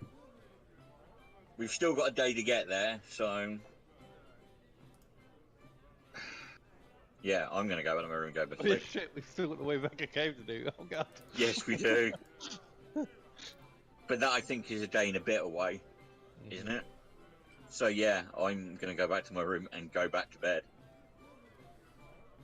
Mia, Caliban, Mauron, how do you react to waking up after all of that? I'm going to check in my bag to see if that ring and cloak is still there. Yeah, whatever. Mauron, that ring and cloak are still there. Oh shit. Sweet. I'm going to put the cloak on and try to attune to it. Sticks to your skin and flays you. It drains the life from you. You die. Yeah. It drains exactly 7 health points from you. No, you're fine. It is essentially it is exactly what you expected it to be. It takes some time to attune to, but once you are attuned to it, you gain an extra point of AC. Sweet. So, not that any of us know this, you're currently packing 2 rings of protection and a cloak of protection. Question, can I put on the second ring of protection or does it not work? It does not work. It doesn't stack, sadly. Fair dues. But yeah, But yes, that's you have got all those kinds two. of magic. I guess I'll cast Master of Many Faces, turn human form, and go downstairs to see if anybody else is going down to the pub. The bar's rather quiet at the moment. I mean, What has it been 2 AM? Toblin is behind the bar, and there are 1 or 2 people still around, just stragglers, as he's packing up the place and tidying up. I'll just order a drink, sit there, and wait for about 10 minutes to see if any of the other group comes down after that, or if they're just resting. Caliban, Mia, how do you react? I will, being injured, use the rest of my lay on hands on myself, so that I know I'm fine. Yep. And then I am probably going to quietly contemplate and probably pray to Bahamut about the events that have just unfolded, and then I'll probably go to bed. That's fair. Mia, what would you like I'm to not do? looking for any answers or anything. I'm just trying to get my head around exactly what happened. That's fair. Caliban, you definitely feel that Bahamut is pleased with you. You get a positive kind of feeling about your requests, your contemplations, although there's no actual answer, of course. So, yeah. But you do still retain the inspiration that you gained earlier. I did what now? You still retain the You got inspiration the that you got in the the heart. ref inspiration, didn't you? Cool. Yeah. Yes. Mia, what about you? Okay. Well, kind of wake up with a start. I'm guessing when I creepily went up to bed last night. During the last stream, I went to bed. It was very creepy. So I didn't actually take any damage during that escapade, so I'm quite pleased with myself. So I'm fine. I just need a band-aid for the heels. So yeah, I kind of stare up at the ceiling in the darkness, kind of mulling what happened in that dark room over and over again in my mind, and once I've kind of worn myself out, I curl up into a ball and just silently cry. Oh, if we're doing the existential bit, I'll take one look in the mirror and just go, prick, and then go to bed. Aww. But yeah, so Mia's curled up into a ball crying. Mia, I will as well say, you get the feeling that the uncomfortable emotions you were feeling last night were the Illithid looking over you and your party. It made you uncomfortable enough to want to go to sleep, but you do also feel like it got to the rest of them through you. And there are feelings of guilt there. Right. Okay. The look in the mirror is not just aimed at myself. It is the fact that I'm wondering whether or not he's still looking. Because of the fact that he called upon what the aspirations, not my own, but of what other people had for me, and the fact that I failed to meet them. Yeah, my look in the mirror isn't at me, it's at that, strictly speaking, the me that could have been, and if that tentacled bastard's still watching, that's who the prick's for. Before I go to bed, actually not feeling that guilty or pissed off at all. Fair enough. It seems as though then, Malron, you sit downstairs by yourself for 10 minutes. And within those 10 minutes, I stew over my anger bit by bit, and I will just gently whisper out to the room, "Are you there now?" In the back of your mind, very, very quietly, you hear a faint chuckle. Is it the chuckle I'm used to, or the chuckle from the weird world we were just in? The chuckle from the weird world you were just in. You'll also Oh, notice dear. that your invisible companion has not seemed to return. Son of a bitch. Okay. Since I'm everyone in the very party has foul mood. figured it out by now, I may as well Yeah, be just straight with it now. Still missing. This is some bullshit. Well, okay. I'm going to use the last bit of information that Imp gave me. I'm going to go to the Townmaster's house. Oh shit, okay. Cool. at 2 o'clock in the morning.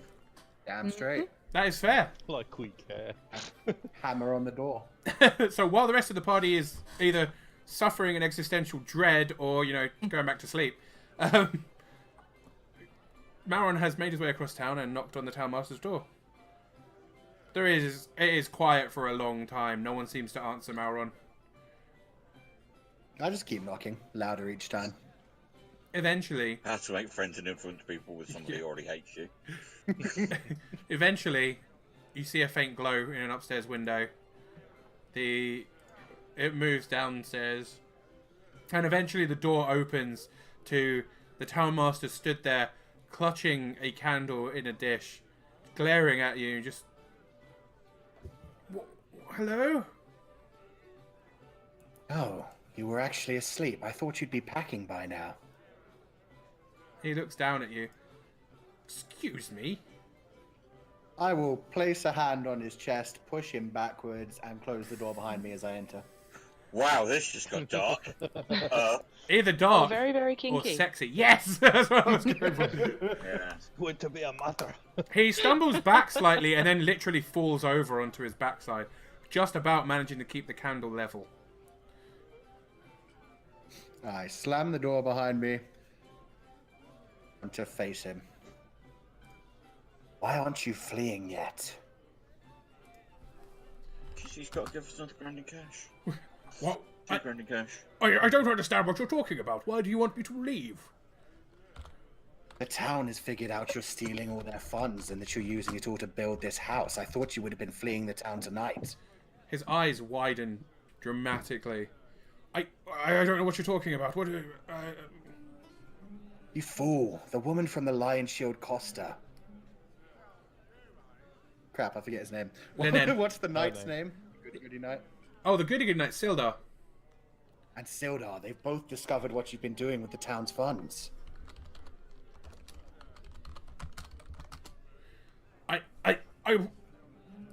He looks around. He's flabbergasted. He doesn't really know what to say, but he is panicking like mad. Listen to me. I can help you get out of here, but I'm going to need payment for it, obviously. I have a spell. I can help you actually fly away before they can find you. How much are you looking for this? Depends. How much do you have saved right now? I won't take much from you since you're going to need as much of it as you can on the road. He stands up and begins going upstairs. I follow him. He doesn't seem to complain about this as he wanders upstairs into a corridor. There are 2 or 3 doors leading off to each side, but he makes a beeline to the opposite end of the corridor where there is a door. He opens it. I'm just And then- like 5 feet behind him the whole way. He suddenly tries to slam it shut on you. I'm Eldritch blasting it the fuck down. Jesus, fuck. Okay. Roll me damage. It will definitely hit the door because it's a door, but roll me some damage. 15 plus 7, 22. Fuck a duck. Okay, yeah. He tries to slam the door on you and lock it. You can hear the lock going when you explode it. It erupts inwards, showers of splinters covering him. As he lifts a hand over his face, he's dropped the candle, the light's gone out. I And grab him around the mouth before he can say anything. Jesus fuck. Just to his face. Now. Don't do that again. Be friendly with me now, or you're going to lose your life this night. And I cast friends on him. Just before you cast friends, he screams against your palm and then kind of seems to relax. So there is definitely a case of...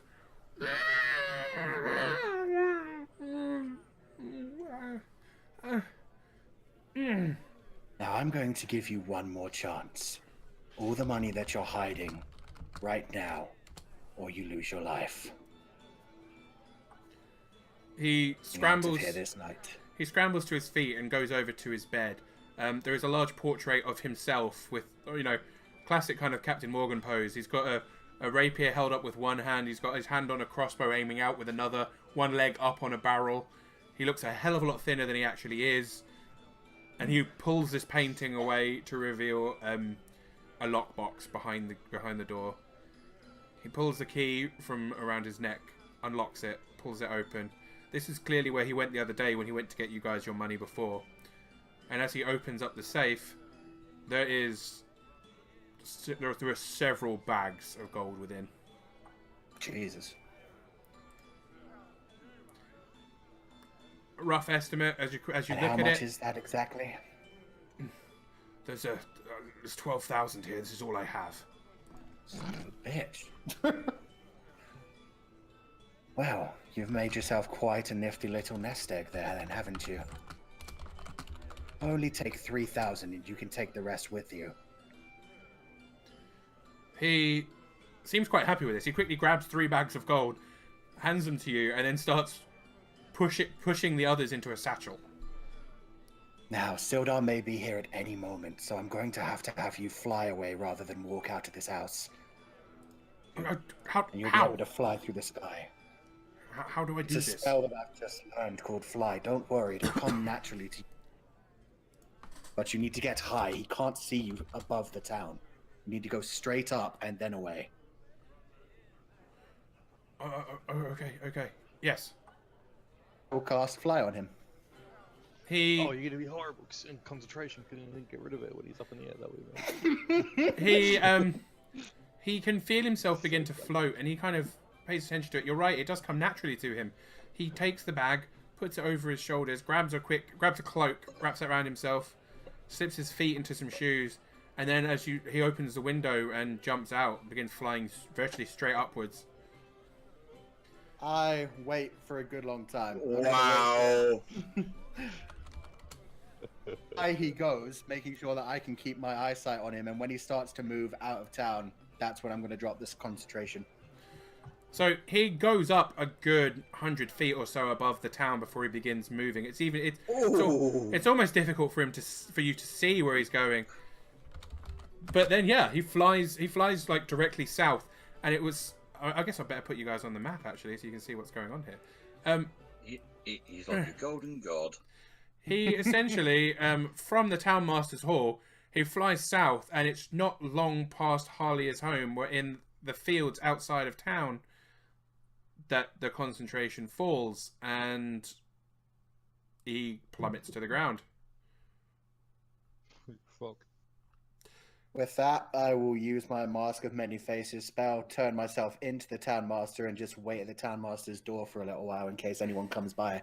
Do the scream. God damn. There is a moment when someone does rush out of one of the nearby houses. It's not anyone that you recognize, but it is the house directly next to the Town Master's Hall. They look to the south and then turn and see you in the doorway. Town Master? It sounded like you, but he looks confused. You can tell he's trying to figure out why you're here if he heard it from that far away.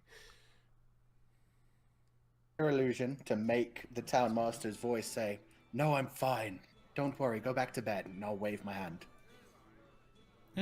He looks around for a moment, but people around here don't even like the Town Master very much. He's not that concerned. It was more of an interest. He goes back into his house. I will wait 5 more minutes. No one seems to even pay much of attention. Some lights kind of come on inside houses. People are obviously lighting candles, having a quick glance out of the window. It's not long before all of those are extinguished. No one seems to even leave their house. With that, I put the 3,000 gold away and go back to the Stonehill Inn, turning back into myself before I leave the hall. That was pretty good. Yep. I mean, I'm not there, but you're not going to go pick up the bag? That's what I was thinking. 3,000 gold. No, the other bag. Oh, no. No. I was going to say, there's another 9,000 gold out there just around about here. Yep. People. Okay. Wow. Okay. Oh, because you've now got him out in the night, having died, potentially of unknown causes, on the run with a bunch of the town folks' money. Genius. Exactly. Either the gold shows up with him and people realize what's happened, or the gold doesn't show up with him. I find out who found him and then extort them for the money that they have stolen from the dead body. Comedy gold. That is well crafted. Well done. I'm a little bit miffed because you've done the rest of us out of 500 each, but there we go. That I was not expecting that. Epic. In a very bad mood, and that was the first time he went into chaotic evil mode. So hang on. Welcome to Malron's True Alignment, everybody. I'm breaking character completely here. Was this because you looked through some of his paperwork, didn't you? No, my imp spied on him the other night and figured out what he was doing. That is genius. Yeah, he had his imp basically spy on the Town Master because he knew something fishy was going on, and he saw the Town Master essentially using town money to purchase things. That is amazing. Anyway. Wow. Wow. Jesus Before Christ. I go up to my bedroom, I'm going to attempt to resummon my imp. Go into bed. Yeah, you go up to your bedroom, you focus for a while. Obviously, it takes, the same normal amount of time it does to summon the imp. But not a problem. Happens. He Okay, returns to you. he's- He's visible. Keep an eye on the town for tonight. See if they find the body. In fact, yes, go look at the body. Discovers it in the morning. With that, I head to bed. Fucking hell. Right, sorry, repeat what you said to the imp. Go keep an eye on the dead body. Make sure that we know who discovers it. But don't let yourself be seen. Stay invisible. Just know who they are. The imp kind of hops up to the window, grins at you, and then turns invisible and flies out through the window. Sleep. Well, okay. That is well crafted. I've got to give him that. Shit. Does anyone else want to do anything before morning, or is everyone existential dread and sleep? I'm pretty good.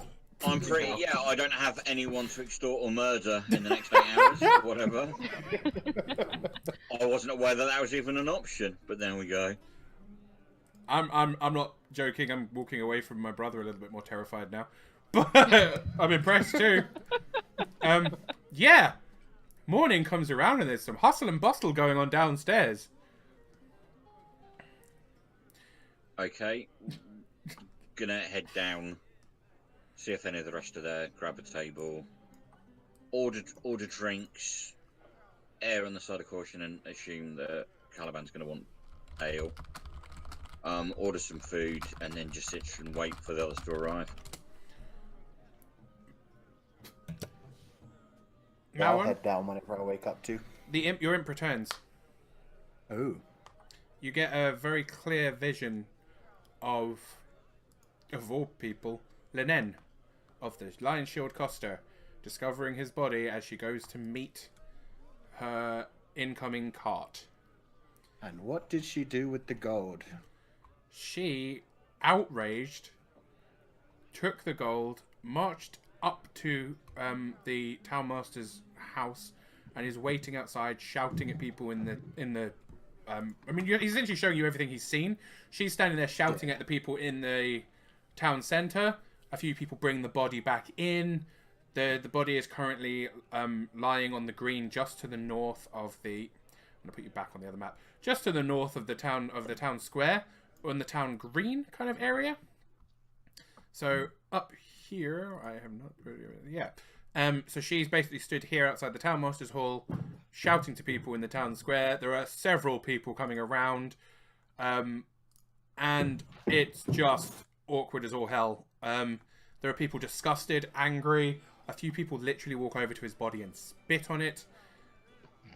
It's pretty bad. She seems to keep the money with her, but she's not doing anything with it. She's just keeping his satchel. But she's made oh, I don't know this, but no, shut up. As far as you're concerned, as you go downstairs, there are people like rushing in and out of Stonehill Inn. You can hear shouting from outside. Something is definitely going on outdoors. Well, considering the fact that as the elf, I don't have to actually sleep as long as everybody else. Once I arrange breakfast on the table, I'm just gonna grab a couple of bits of fruit. Yes, people sometimes have fruit for breakfast. And then I'm gonna wander out to the shouting. You get unaware of what's been going on. You get a grip of what's been happening pretty quickly. I mean, you notice Linen herself standing out, to the west of the townmaster's hall, shouting into the square. There are people angry. There are people complaining about their houses falling apart, their businesses collapsing, while this bastard kept his money going. So her anger is about the money. She hasn't just. She's making them verbally aware that the money is why she's pissed off. Yeah, pretty much. I mean, right, okay. She doesn't do it in front of you, but Malron would have seen her taking handfuls of gold out of bags and just showing it to people, kind of thing. Right. Okay. So yeah. I'm going to wander over to her and go. Was he doing what it looks like he was doing? She turns kind of obviously quite snappily towards you and goes, it looks like exactly what he was doing. He had 9,000 gold pieces. 9,000. And she, like, gestures across the square towards his body, which is, to be fair, pretty mangled.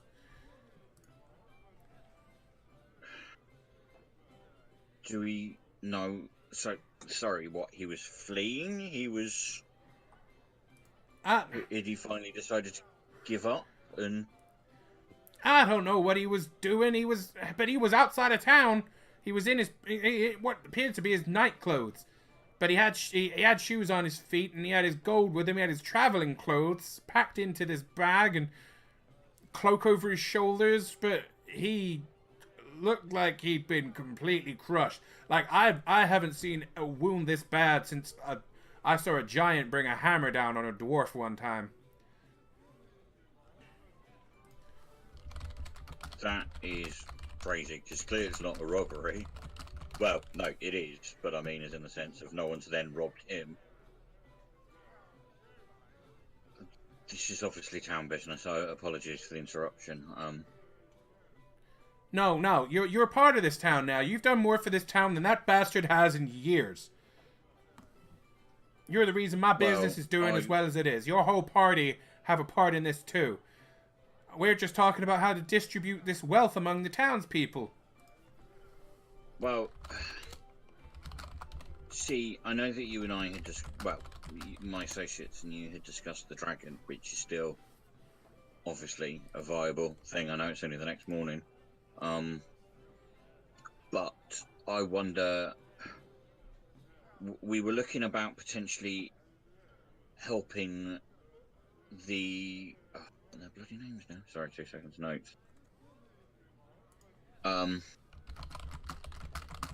There is the poor woman whose husband was taken by and killed by the herbalist. Oh, the woman, the alchemist woman? Yes, we were actually in discussion about her helping her set back up to a degree.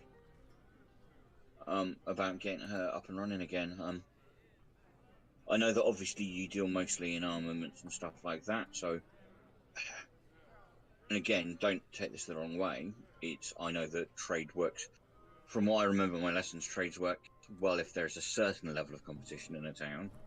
We were going to wonder whether or not we can make sure that you've got priorities on certain things, and whether we could get often working up again on certain others, just for the town in general. But this is all a bit too much. Let me advise my associates as to what's been going on, but yes, no, we're certainly happy to help. I would say I can't believe that he was going to do a runner, but frankly, the man was a weasel. People have known it for ages, but no one wanted his job, so what are you going to do? We just kind of left him there as, I mean, he was nothing, a puppet, He didn't do anything in this town.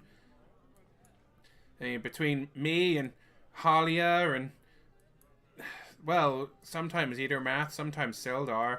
Barthen hasn't been useful in this town for years.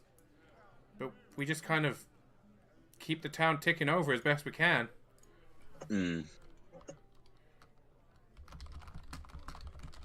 Well, I will leave you to your discussions. Obviously, if you want our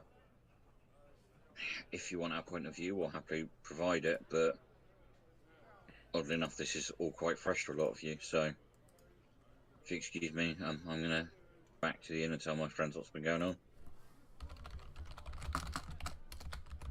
And yeah, I'm gonna respectfully bow. I'm not gonna look towards him. I'm just gonna bow respectfully towards her and walk back towards the pub and see if anyone else has made it downstairs yet.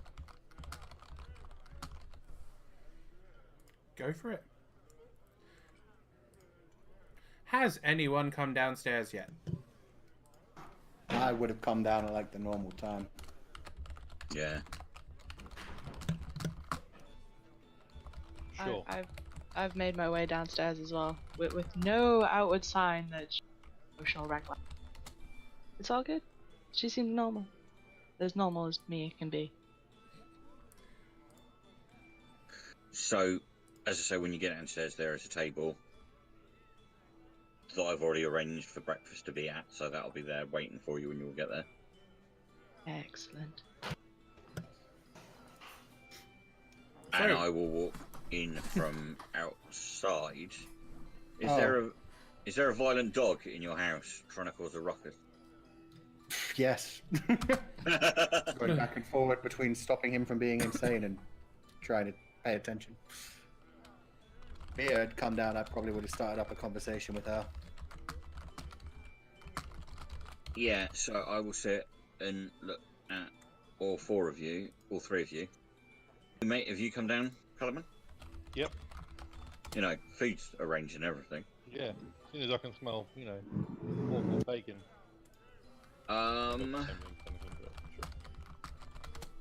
Yeah, there's... So the townmaster's dead. Not me. For the record, it wasn't me. Yeah. I was asleep. Was it the Red Brands? Well, no, we got rid of them. We let a few go, though.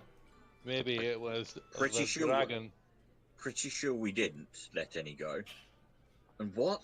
Pretty sure we let a few out of the manor, actually. Oh, I don't think we let any out. I think there was a situation whereby we gave them time that if anyone was still hanging around, because when we got back and rescued the family, there was 2 guards, and they expected to be relieved. So you're right. An unknown number may or may not have escaped before then. How are the town taking it?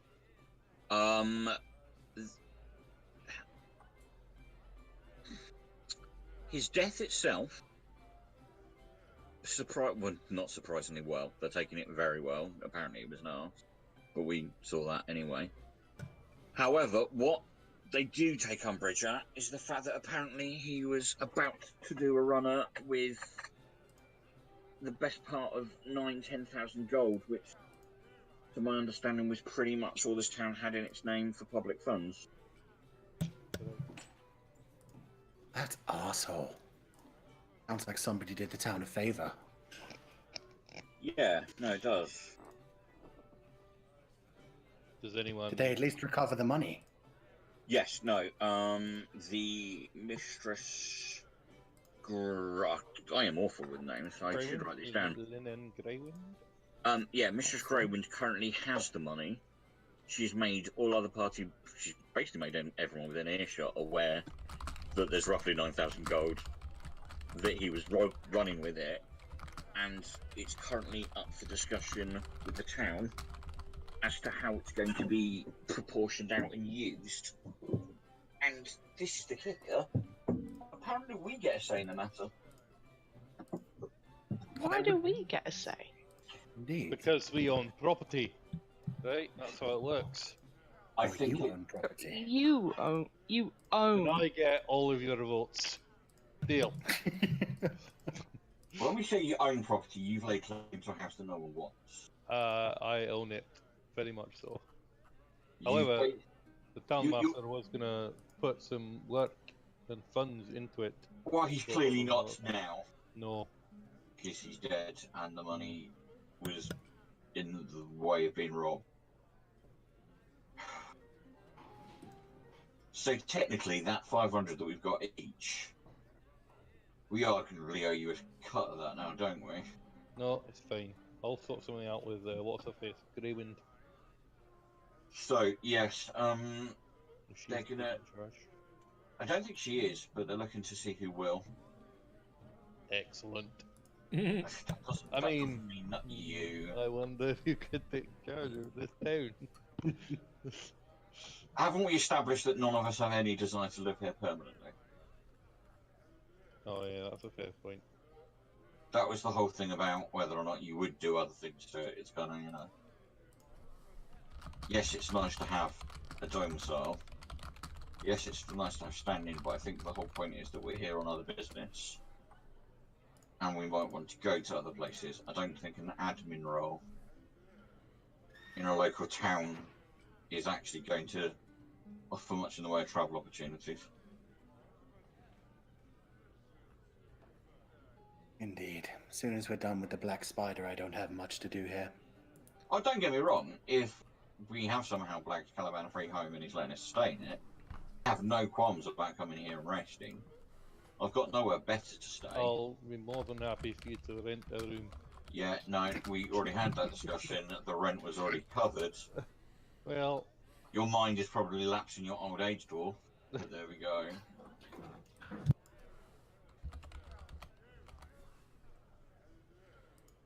But yeah, no, it beyond having a place to rest my head. It's not exactly as if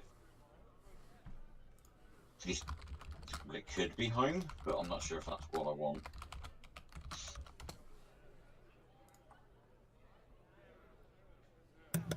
So Wow. we've got a cave to go to. We do. The other And stuff that I actually wanted to say last night while we were in that horrific place. The items we got from there actually seemed to be real. Action on the table.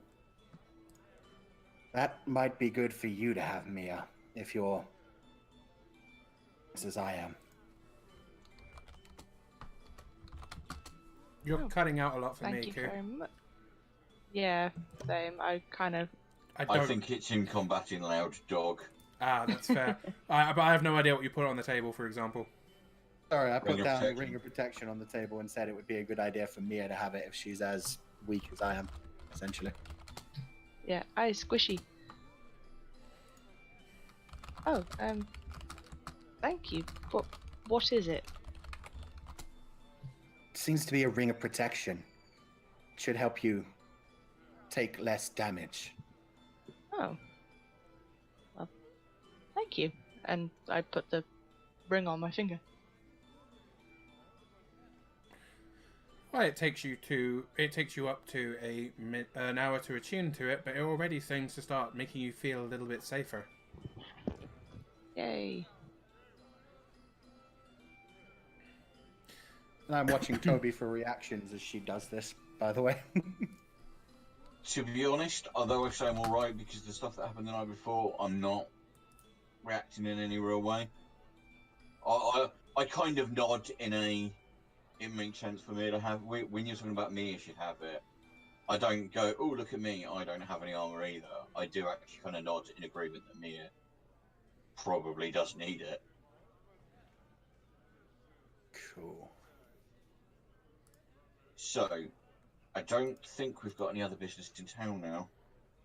The good lady alchemist, we agreed we were going to wait until we got back from the cave. I think that would give the rest of the town time to discuss the matter of the town master's abhorrent behaviour.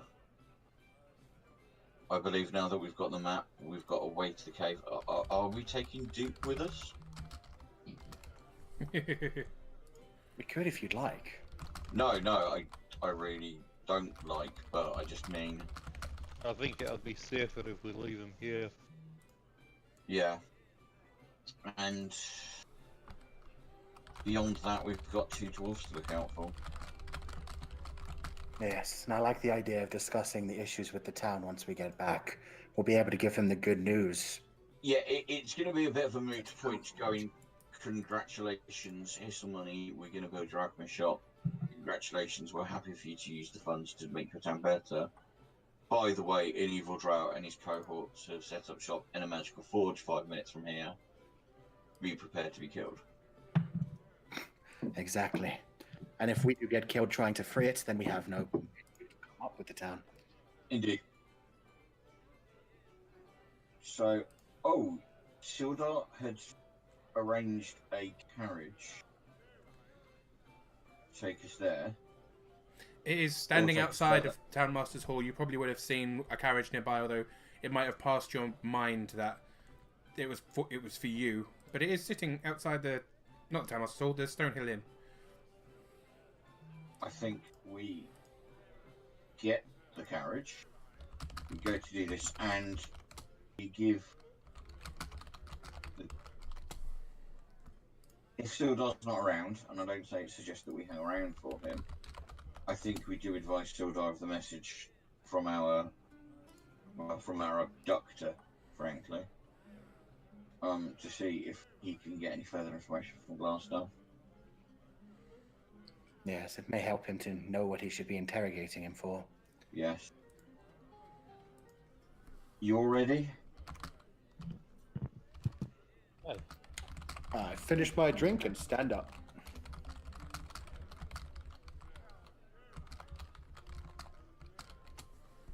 Okay. I mean, Malron, we're about to leave and you've got another round in. Yes. Fine. It's going to be a long day. And yeah, we'll sit, have that drink, have a bit of a chill, and then head out to the carriage. Ready Okay. to go. Give me 1 second. Because I have a really big map to get you guys onto. When you get onto this map, you may need to zoom out quite a bit to find where it is you can actually see. Because you're going to get into the carriage without much of a problem. People do talk to you a little bit on your way out. You know, there are a few people grabbing you, asking if you heard the news, etc.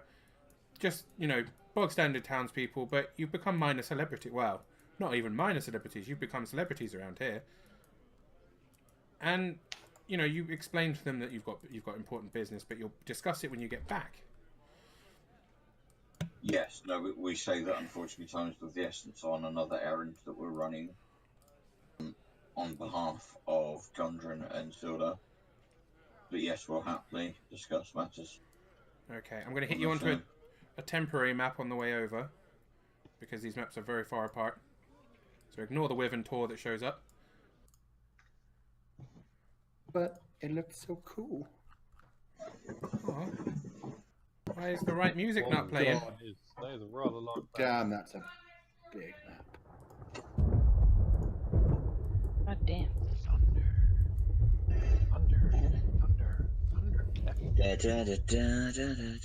Oh, I missed the Thundercats. Oh, wow, okay. We are at the... I'm I can't assuming see it at all. we're at full health. as We're well. so tiny! Oh yeah, you're back at full health. You are fully rested and everything. Hells yes. And we're so tiny. Yeah, we are. And I have an imp on my shoulder, but he's invisible. Surprise, motherfucker! Mm-hmm. It was sad times to not have an imp with me. Such sad times. Yeah, not having the imp with you does some bad things to you. But yes, you managed to make it to Wave Echo Cave. As you're on your way in, you leave the cart, and you can understand why people could have walked past this for years and never noticed it. The way in is curvy in such a way that the outside walls almost seem to not have a gap in them.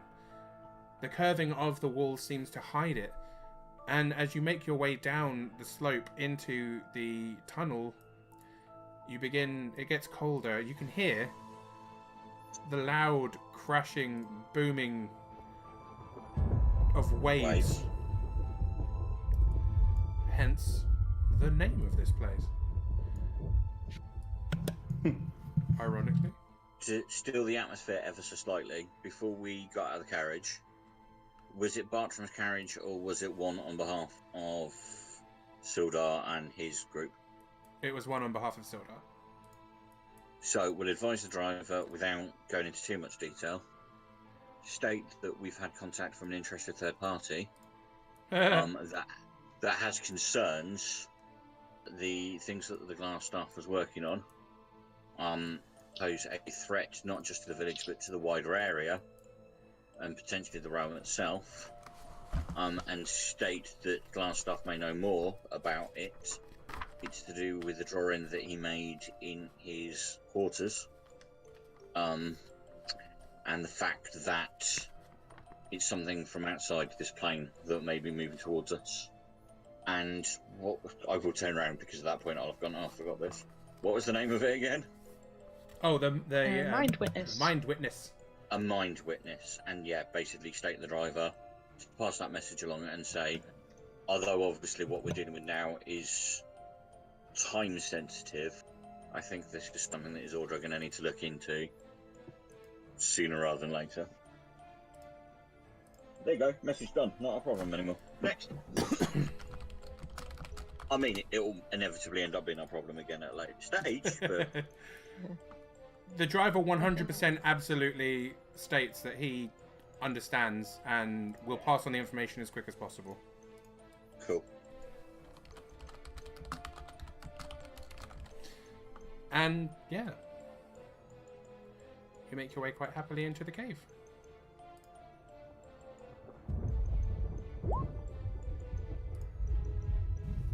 It's just one defiable recharge, by the way. Ah! Oh, yeah, because it is the next day.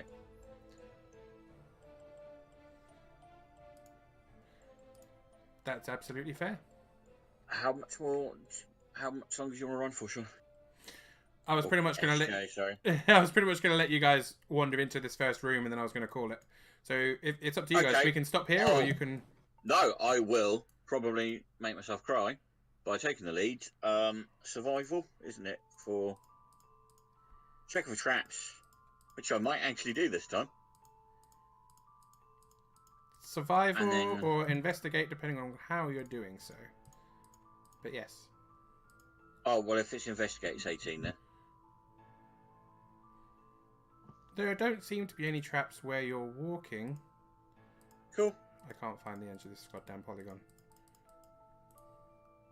Aha! This map is huge. This map is enormous. I'm just going to zoom out a bit to show people at home just what we're talking about here. That is the bottom left corner of a map that is this big. I'm just scrolling up and down now. And those are the players right down there. As I've zoomed out to maximum height. Let's go back in. So, yes, the room you walk into is rather large. You can hear the booming waves in this cave. It does sound like thunder as they crash. They seem to be every 2 minutes or so. The rhythmic thunder of these pounding waves echo throughout the mine. It's difficult to tell exactly where they're coming from, but they're loud enough that the stone beneath your feet almost seems to vibrate with them. Wave Echo Cave, you know from where you are and the maps that you've gathered, you're nowhere near the ocean, so the sound itself is a little uncomfortable, but finally explains the name of the cave. The entrance tunnel you walk into leads into a large cavern supported by natural pillars of rock and containing 3 stalagmites. In the western part of the cave, behind the column of rock, you could see some bedrolls from a distance. There are supplies over there also. There are a few lumps of things, a few bundles. And the northeastern section of the cavern seems to have collapsed. Oh. There is a section where there is a 10-foot wide, 20-foot... Well, no, longer, bigger than that. But there is a huge pit sunk in to the ground. And there is a rope tied off around a nearby stalagmite that dangles down the side of the pit. Which you can hopefully see okay around this area.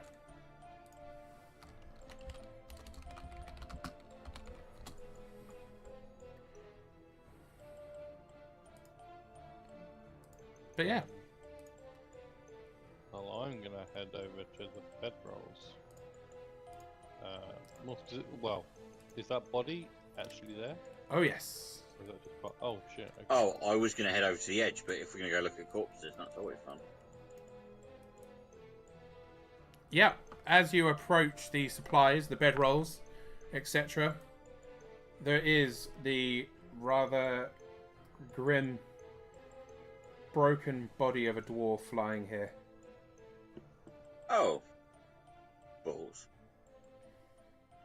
He has slight purple marks around his neck, but he has also been slashed quite badly, repeatedly, all over his body. I believe the term is death by 1,000 cuts. Wow. He is, however, still wearing a bunch of clothes, which seem quite expensive.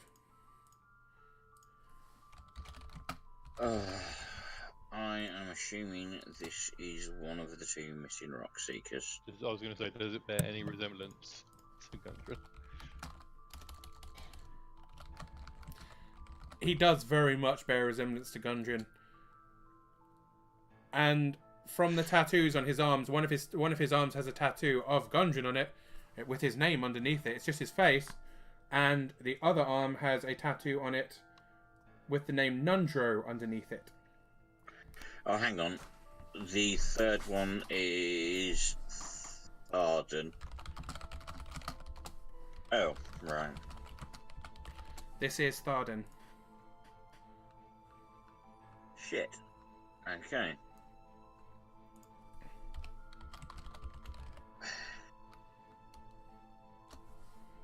this is rather gauche, but I'm going to check over Tharden to see if whoever has done this has left anything, not necessarily of wealth, but of import on him.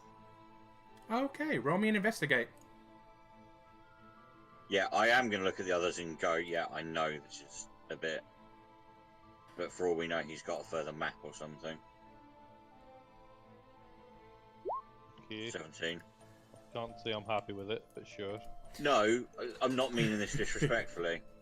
As you look over his body, most of it appears to be. I mean, he's in armor, for quite thin armor. This is more for protection from elements rather than actual combat. Yeah. But it's nothing massively expensive, apart from when you get down near his feet, you notice that these boots are definitely enchanted. I look to Caliban and go, what is your thoughts on using his own property? Literally taking a dead man's boots and putting them on my own feet. Are you? What? No, I'm that is what you're saying, right? No, yeah, but the question, the way I was going to pose it, that sounds slightly less crass, was how does your ethos look to us taking and helping his possessions, helping us to help him? Well, fuck it. Well, I mean, they're a pair of boots, and I already have some. So It's almost. My question is, do you have a problem with us using his equipment to help avenge him? I mean, no, but they're just boots. No, I don't think they are. All right. These are they leather? Are they? They are indeed leather. There are slight, there are wings kind of carved into them. In rather beautiful toolwork. Would you like me and Mia to have a look at them and see what they are? Please. See if they're a.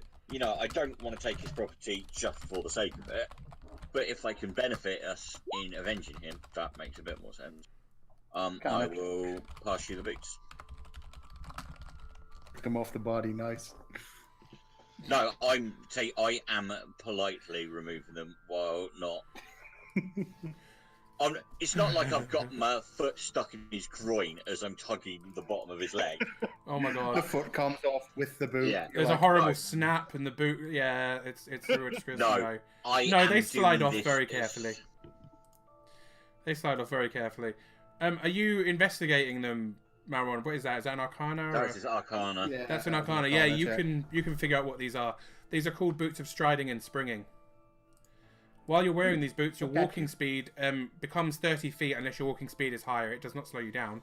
But your speed also isn't reduced if you're encumbered, or if you're wearing heavy armor, it doesn't reduce your speed. In addition, you can jump 3 times your normal distance, though you can never jump further than your remaining movement will allow. What is jump speed normally? Your strength score. Yeah. Okay. Well, tell everyone this. I actually look at Caliban. Are they going to benefit you in your armor?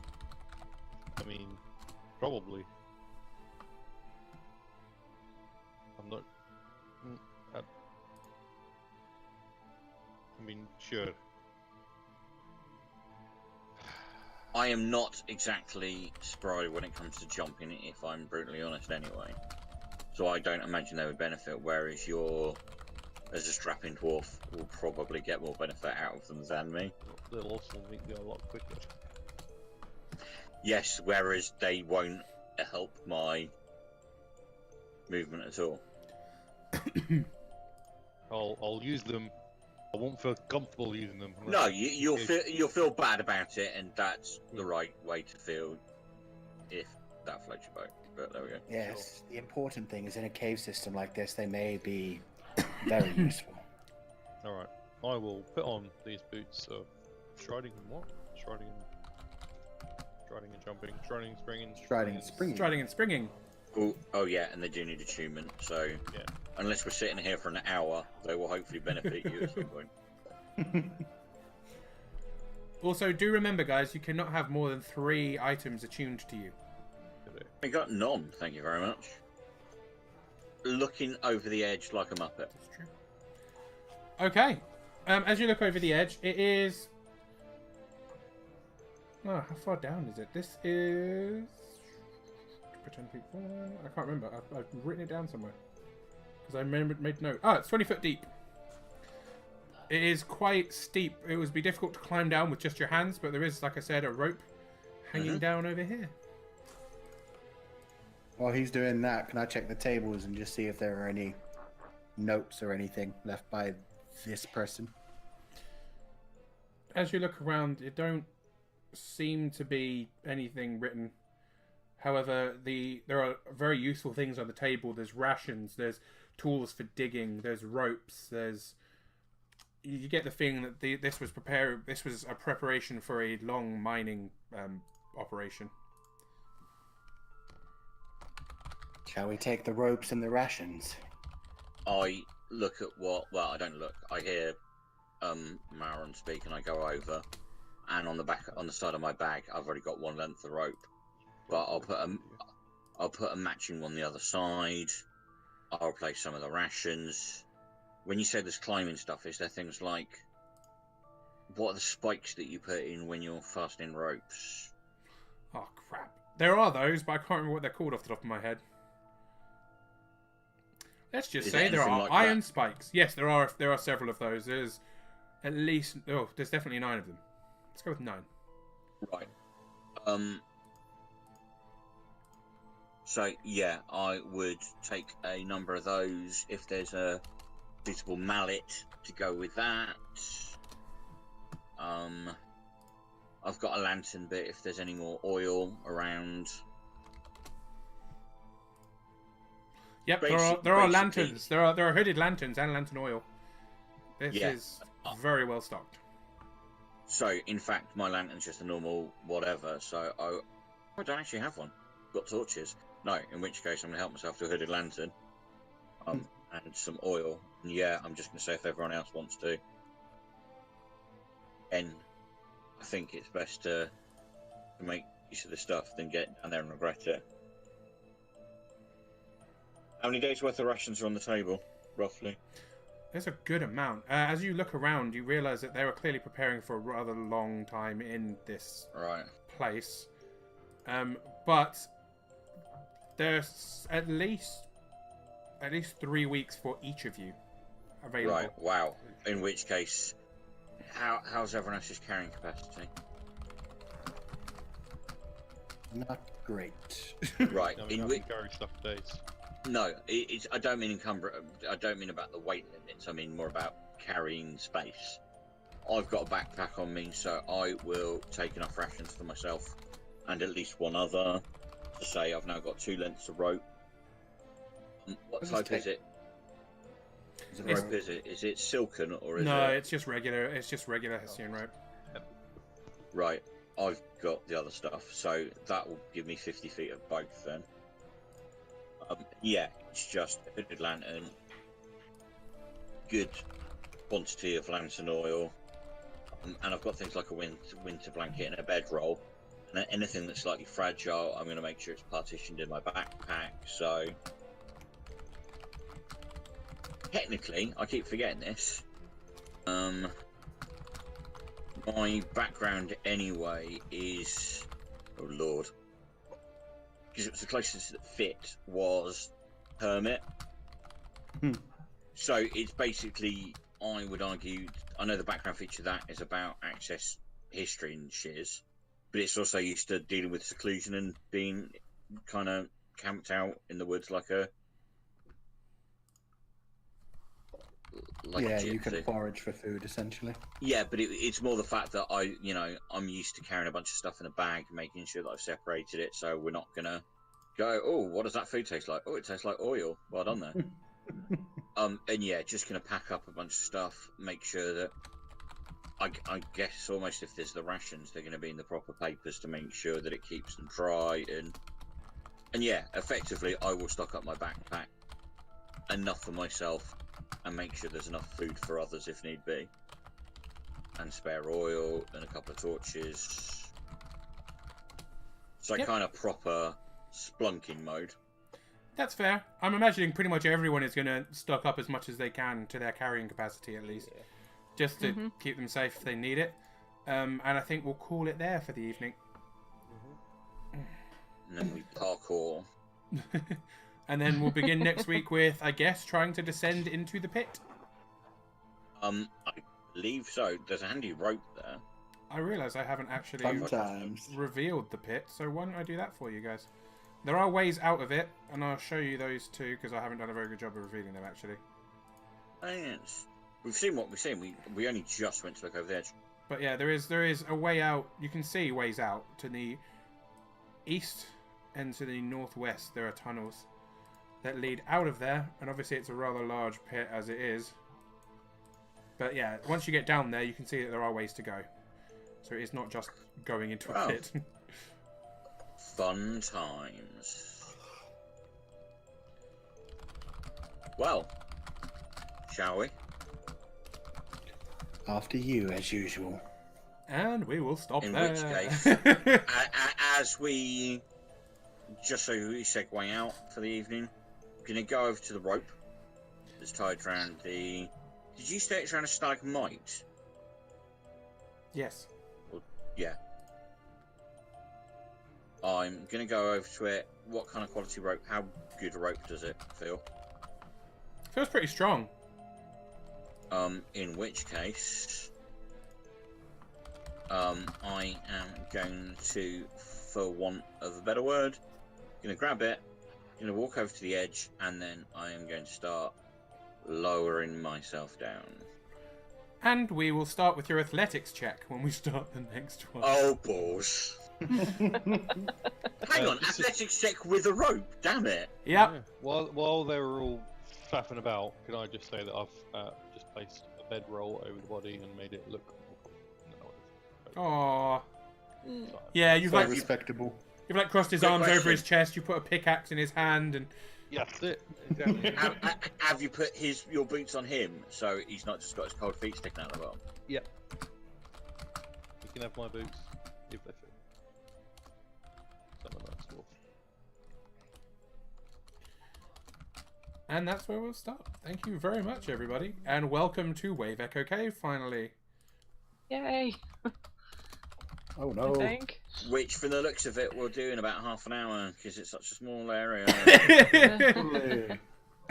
But yes. Question is, will we manage to do this in one rage? No, we will not. Looking at the size of the map based on what we've explored so far, unless there's a lot of dead space in there, we are not doing this in one rage. There'll just Challenging. be a Becky. lot of enemies.